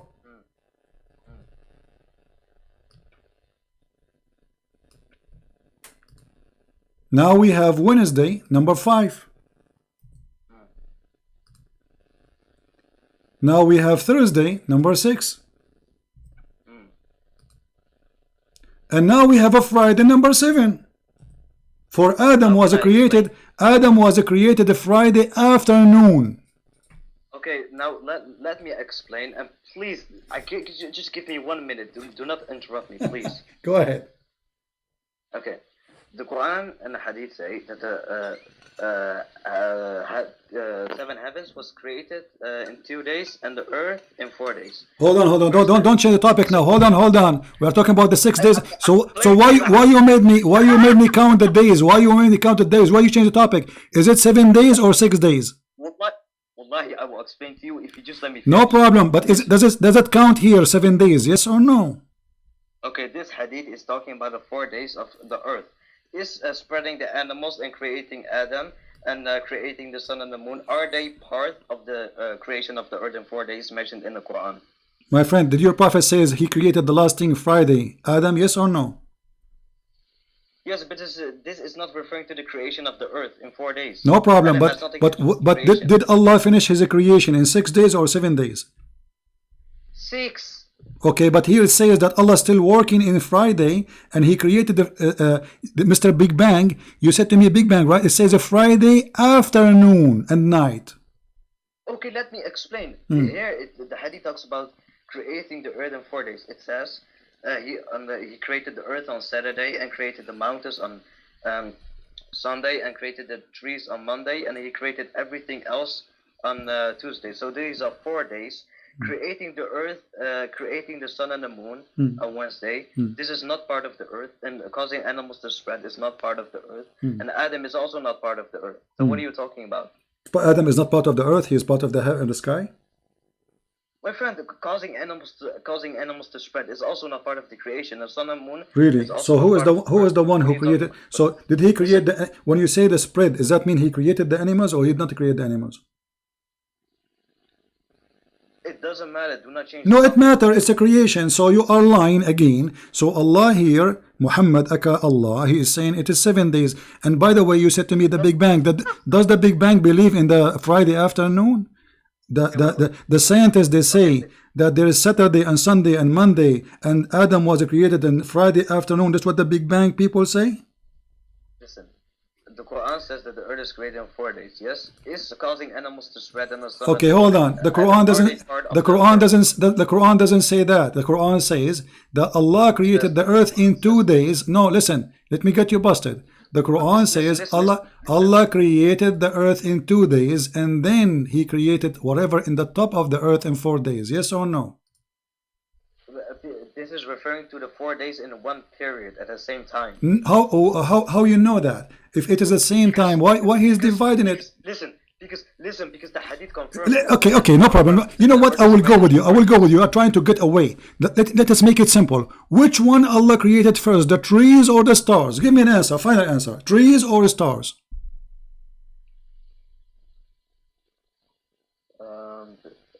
The trees or the stars. The stars. Every star has its own age. One star is 1 billion. One star is 10 billion. Don't tell me 10 billion, 9. Either tell me, listen, which one Allah created first, the stars or the water and the trees and the mountains? Which one come first? See, you're changing topic again. Because I'm not. This is the topic. We are talking about this for the last hour, my friend. What changed the topic? What Allah created first, the stars or the water, the tree and the mountain? Those are in the earth, water, tree, mountains. Which one Allah created first? You keep changing topic, man. We are not changing topic. This is the topic. What's wrong with you? This is the topic. We are talking about this for the last hour. You are saying I'm changing. Which one Allah created? You are afraid to answer. No, I'm not afraid. Okay, give me the answer then. You are a Muslim. You are a Muhammadan who worship Muhammad, who kiss a black stone, who go around the stone. Can you tell me please which one Allah created first? The stars or the water and the tree and the mountains? Please. Final answer. No games. Just why need Habibi? Why you don't tell me? Is it a problem? It's a problem, obviously, because there's a contradiction. Which one Allah created first, the stars or water and trees and mountains? Let me read the sources first. No, don't tell me. We are reading this for the last hour and you are playing games. I want a final answer. You are playing games. Which one Allah created first, stars or water, trees and mountains? First of all, if Allah says, then He created the stars, that would have been that would have been, if Allah says He created all the stars in the same period, that would have been a mistake, because every star. My friend, don't tell me mistakes. I want the correct answer. Forget about the mistakes. I want the correct answer. Which one Allah created first, the stars, which is in heaven, or the water, the tree, and the mountains? Stars. Okay, guys, did he say the stars? Thank you very much. The stars was created first. But if we go in the Quran, we see that the last thing after Allah He finished the earth, it was the stars. Not what you are saying. Here we go. No, it doesn't. No, don't play games. Everybody is laughing at you, my friend. Everybody is laughing at you. Here we go. Allah He finished everything in the earth. This is chapter number 41. He created the earth in 2 days, and then He made everything in earth, including water, mountains, substance, etc. And then after that He went to the heaven, and He completed the heaven then. Thank you for calling me. You got your prophet busted. No, but it doesn't say then He created the stars. It says that. It's in front of you. Then He went up to the heaven to do what? The heaven was empty. There was only a smoke. And then, read carefully, then He completed, just go. You see, I hang up on people because I'm wasting my time. Don't make me hang up because you're not being honest. It's in the front of your eyes. Okay, let me explain. You're not letting me explain. What explain? You were explaining for the last hour. You got yourself busted. It says in the front of us, then He completed and finished. And what He did, how He completed, He created the stars. No. It doesn't say that. He completed it by creating the 7 heavens only. Does it say He created the stars then? it doesn't say then. Okay, read it. Okay, okay. Allah is mentioning in order, right? Allah, he mentioned in 4 days I made the earth, and then after that he went to the sky, correct? So what happened after he went to the sky? Tell me. After he finished the earth, then he went to the sky. What happened after he went to the sky? Tell me, please. The reason why Allah doesn't say then he created the stars is because Allah is aware of the stars. Every star has its own age. So this is not the stupid. This is not. Don't play games. I'm asking you. After Allah, he finished the earth. He went to the sky. What he did exactly? After he finished the earth, according to the Quran. He finished the 7 heavens into 2 days. And what he did? And what else? And what else he did? Let me finish. Let me finish. Let me finish. In chapter 2, verse 29, it says, after he created the earth, he went to the heaven and made the heaven into 2 days. It doesn't say, and he made the heaven into 2 days, and after that he created the stars. Why are you lying? So which one he created? So okay, hold on. You said, and after that he created the stars, correct? No. You just said that. You just said that. You just said that yourself. You just said that yourself. I'm saying it doesn't say that. You should listen clearly to what I said. Okay. So hold on. I'm going with you. Everybody is laughing. We are dying at your lie. Desperately trying to defend. Look, it says here that Allah, he finished everything in the earth, and then he went to the sky, and the sky was a smoke. Okay, after then, what happened after that point? Then what Allah he did exactly? Count for us things, please. I'm going to type them in the screen. After the word then, what Allah he accomplished in the sky? I'm going to type them one by one. Go ahead. Start. He made 7 heavens, and then he did nothing. 7 heaven. What about the stars? My friend, every star has its own age. What are you talking about? This is not the question. What age? Listen. What he did after he made the 7 heavens? What he did? Nothing. But the verse saying he created the stars. No, yeah, but it doesn't say then he created the stars. The reason why Allah says and he created stars is because Allah is filthy liar. Don't call me again. You see, I gave you more than 2 hours from my life, you liar. And when I say what interpretation you like me to read, they agree with me. You don't want interpretation, for you are a fraud like your prophet. No wonder you like Mimi hijab. I mean, it's in front of us. Why I want to waste my time with a little kid repeating himself? It says then he completed, which means the sky is not completed. And what is not complete about it? He created the stars. Very simple. This is a total clear contradiction in the stupid book of Allah. Muhammad is the messenger of the devil, and he agreed that he received. This is what we get from this guy. I want everybody to download this video. I challenge this Abdul to download this video and give it to Fifi Farid and post it in your YouTube so people will laugh. It's so clear in front of you. One Quran saying Allah he finished the earth first, and then at the end he created whatever in the stars. You want to say to me the heaven is in the sky, the heaven was created already? No problem. But which one Allah created at the end? One chapter saying something, the other chapter saying something. There's the way God he will say that.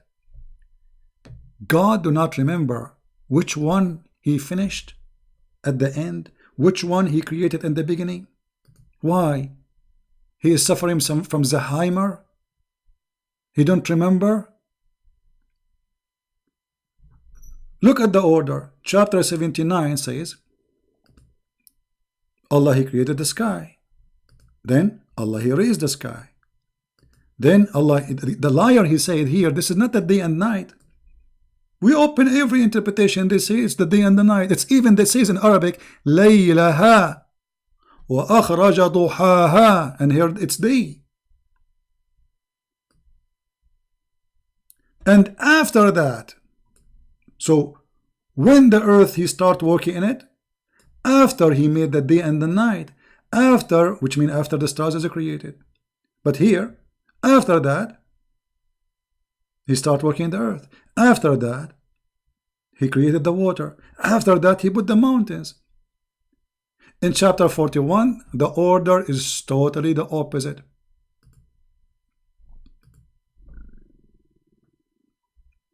In the beginning, he put the mountains. In there, The mountain was at the end. He made water, mountains, everything in the earth in 4 days. Then he went to the sky, and the sky was a smoke. We said to him, when the sky was a smoke, there was a stars. The liar, he said yes. But the verse says, then he completed and finished them. He's a creation, so he's a creating still. What he is doing? He created them 7 heavens in 2 days, and he made in each heaven, you see, he have to create the heaven first in order to make what is inside it.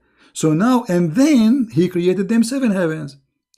Before that, he cannot create what is inside unless you create what is outside, which is the heaven. So now he created 7 heavens, and then inside those heavens, he created the lamps. And the liar, he says no. Say hello to Mimi Hijab and don't forget to give him my video.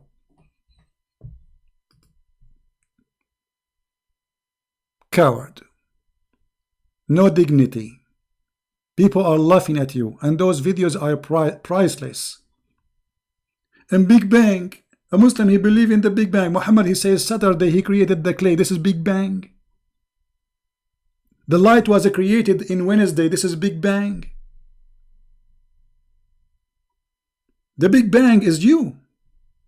The big scam, the big fraud. This is the Big Bang you have. It's a Big Bang in your head. No, we will not take more calls, and that's enough for today. I lost my voice. I apologize.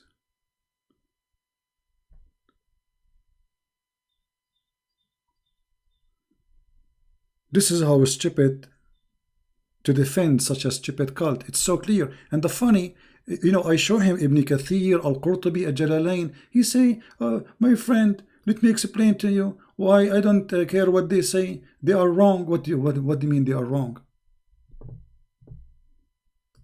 This, you see, they say Christian Prince is lying. Now, Al-Qurtubi is lying. I will open for you Al-Qurtubi, and I will click English translation. Hold on. English.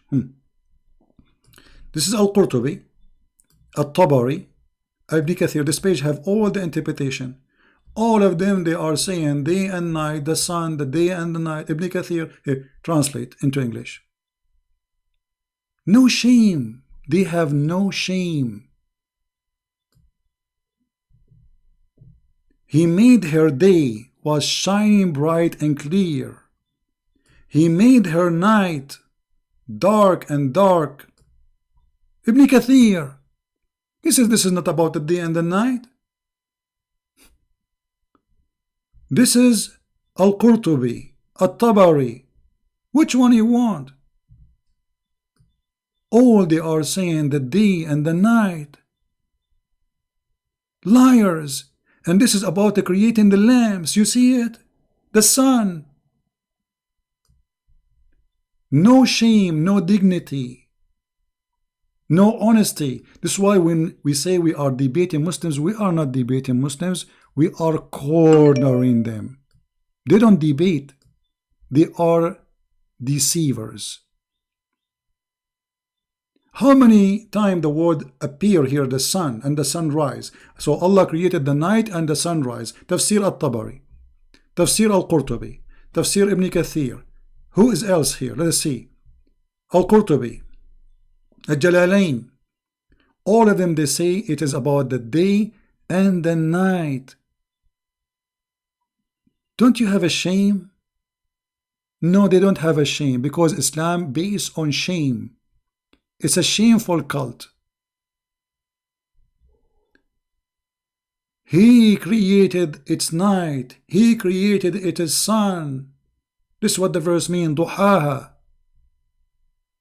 No shame. And the poor me is spending the time trying to, like, say to myself, maybe this guy, he do not know what he's talking about. Have patience. No, he speak Arabic. See, he created and he covered her night, sunlight, and add the night because it's shade, and the sun because it's her lamp. At-Tabari, Ibn Kathir, Al-Jalalain, all of them, they are lying like Christian Prince, brother. Christian Prince is lying to us. You see this, how many times the sun appear in the interpretation? And the potato, he's saying to me, it doesn't say, this is not about the sun. Every single scholar agree with me.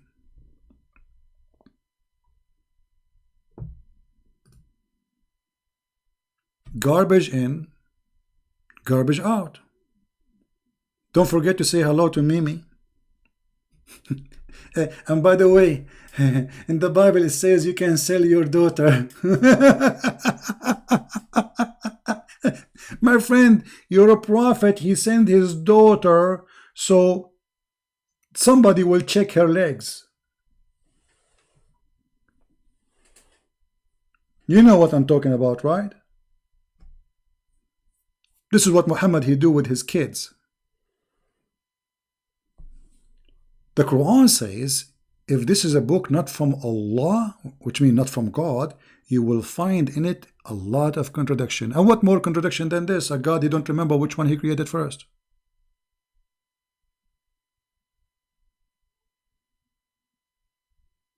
I always delete my videos because they flag me, you know. And people, they download the video. Search the same title, you will find it. I don't delete my videos until people download them. My videos are over. Nobody can delete them. So don't complain. And if you are worried about my videos, why you don't download them? I encourage Muslims, Christians, Hindu, Buddhists to download my videos. And here we go. This video is going to stay there for a few hours and later we will take it off.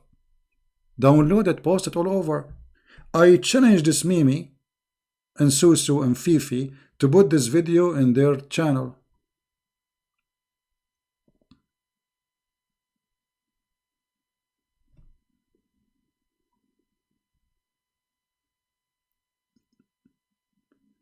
And I like what he said, by the way. He said he agree that the prophet, he receives satanic verses. Mimi Hijab, he said this story is fabricated. Fifi Farid, he said this story is fabricated. This guy, he agreed with it.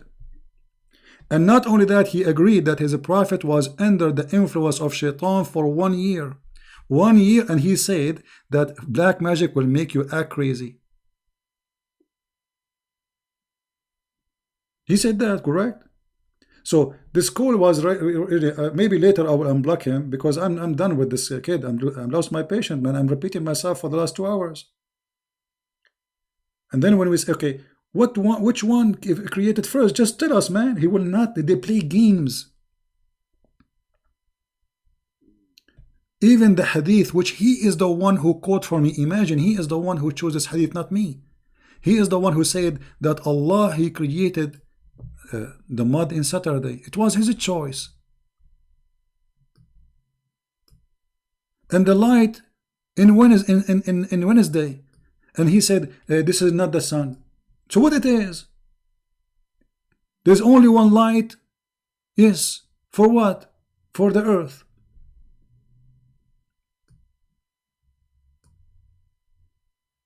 Crazy people. And not only that, by the way, do you remember that the funny Didat he was saying to a Christian minister? The Bible says that God, your God, he created the light in Wednesday. So the earth was in darkness for all those days. The idiot Didat. If Didat was in front of me, I will smash him. Because his prophet, he is adopting what it says in the Bible, that it was in the 4th day. As you see it in front of you, Wednesday.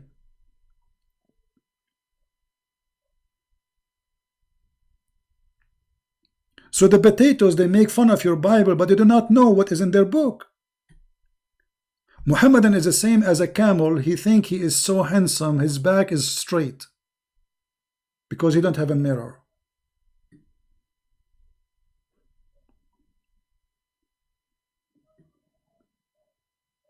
Do you see it? Go and watch the video of Didat making fun of the Bible, teaching that God, he created the sun in Wednesday. And by the way, God in the Bible says, the first thing he said, let be light, and light was, which means light exists before he created the sun. Let be light.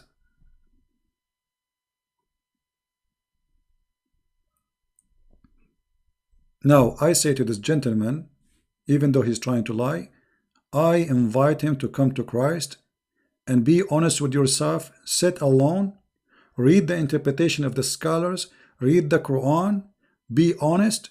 If you are really a real man, you will leave Islam immediately, because I and you saw the proofs so clearly. I understand you are trying to defend your cult, no problem. You feel like you are offended because Islam is stupid, no problem. But why you want to stay stupid? How dare you to stay stupid?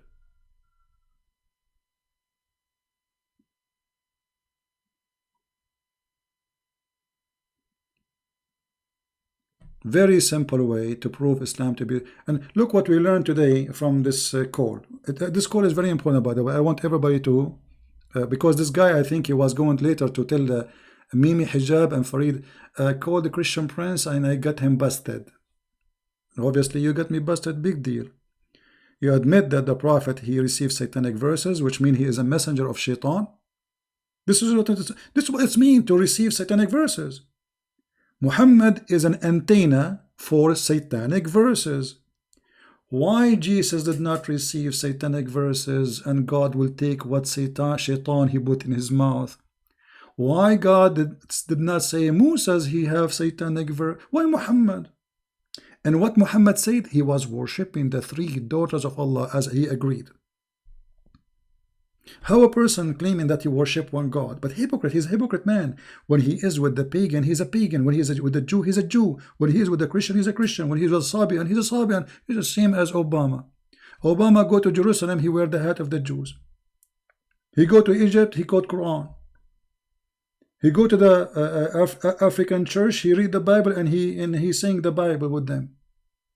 He go with the atheist, he make fun of the Bible. That is Muhammad.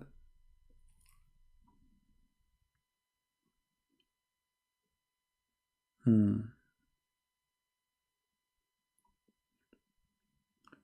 deleted the video. I raided. What raided mean? Abdul Potato Mahd. What video you raided? What does that mean? Delete the video I raided. What does that mean? All my videos are there. Search for the title. It's in the internet. You are a potato. And here we fry you. Will you delete? I delete all the videos. Don't you see? If I am not deleting my videos, I should have now tens of thousands in my channel. That's why I keep saying, download my videos. And I challenge the Muslims to download my videos and post them in their channels. Let us see how many people will say Christian Prince is lying.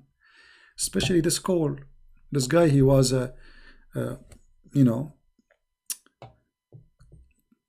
thinking that he can do something. And thank you, Lord. He got himself. Let me explain to you.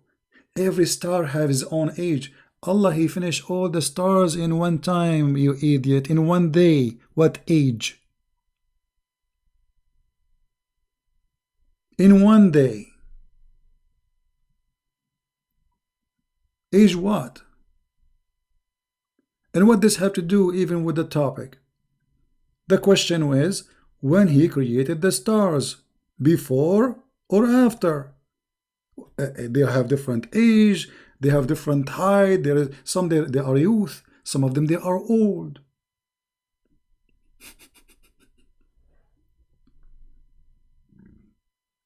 I did not give him a topic, he is the one who chose. You see, it's not me who chose the topic, he's the one who called me. The first one about Muhammad Merciful, he changed the topic. Correct? Satanic verses, he is the one who chose it, not me. None of the topic he spoke of is my choice, it was his choice.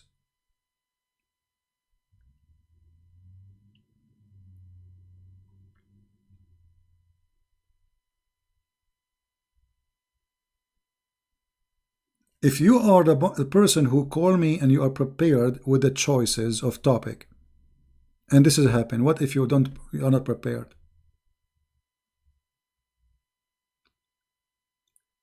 But you know, I'm so happy that he called me. Actually, I should not hang up on him, but I lost my patient. I can't take it no more. For how long I'm talking? 2 hours with him, and we go back to zero. Which one he created first? And the funny, he insists. It doesn't say then. It doesn't say then. Look, it doesn't say then. It's in front of you. Are you mentally ill?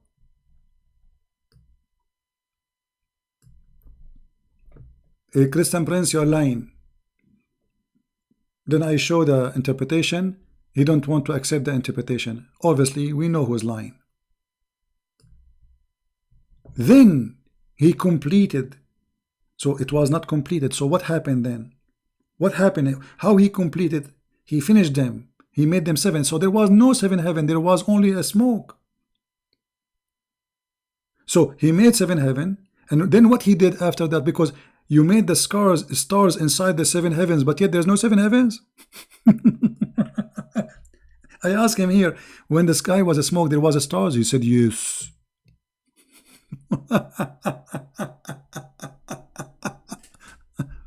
Anyway, guys, I want to say thank you. You see, I lost my day. Look, I have, it's like almost, man, it's almost 3 o'clock now.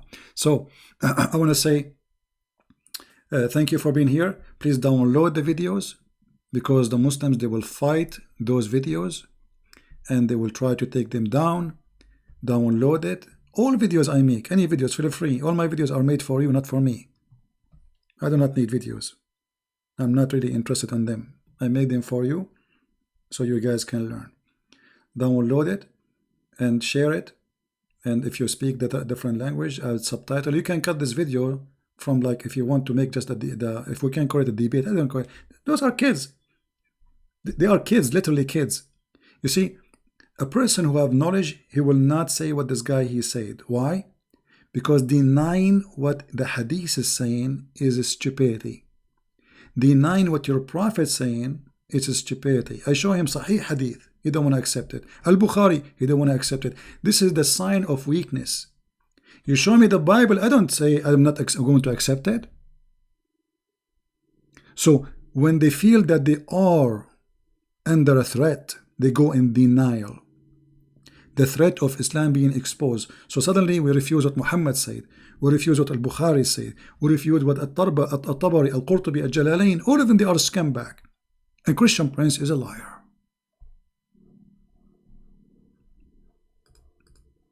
Garbage in, garbage out. Thank you guys for being here. May the Lord bless you. I'm losing my voice. And thank God we did not lose the internet. Will be embarrassing if we lose the internet. The guy, he will say, I called Christian Prince and brother and sister, I called the Christian Prince, and you believe it or not, he hung up and he ran away. And he claimed he lost his internet. Honestly, I was afraid because I was losing my internet many times during the broadcast, right? I was afraid I will lose the internet. Then they will go and say, they ran from Christian Prince. Christian Prince, he ran away from me. Run away, run. What a potato cult. Anyway, thank you guys. Again, Christ is Lord. Islam is false. And it was a wonderful morning to have a cup of coffee with you. And now it's time for lunch. And nobody here is to cook for me. Unbelievable. Okay, I'm going to slaughter an egg again. You know, the fastest, the easiest, and the best friend for a single man. Break an egg. As simple as that. Thank you and see you soon. Take care.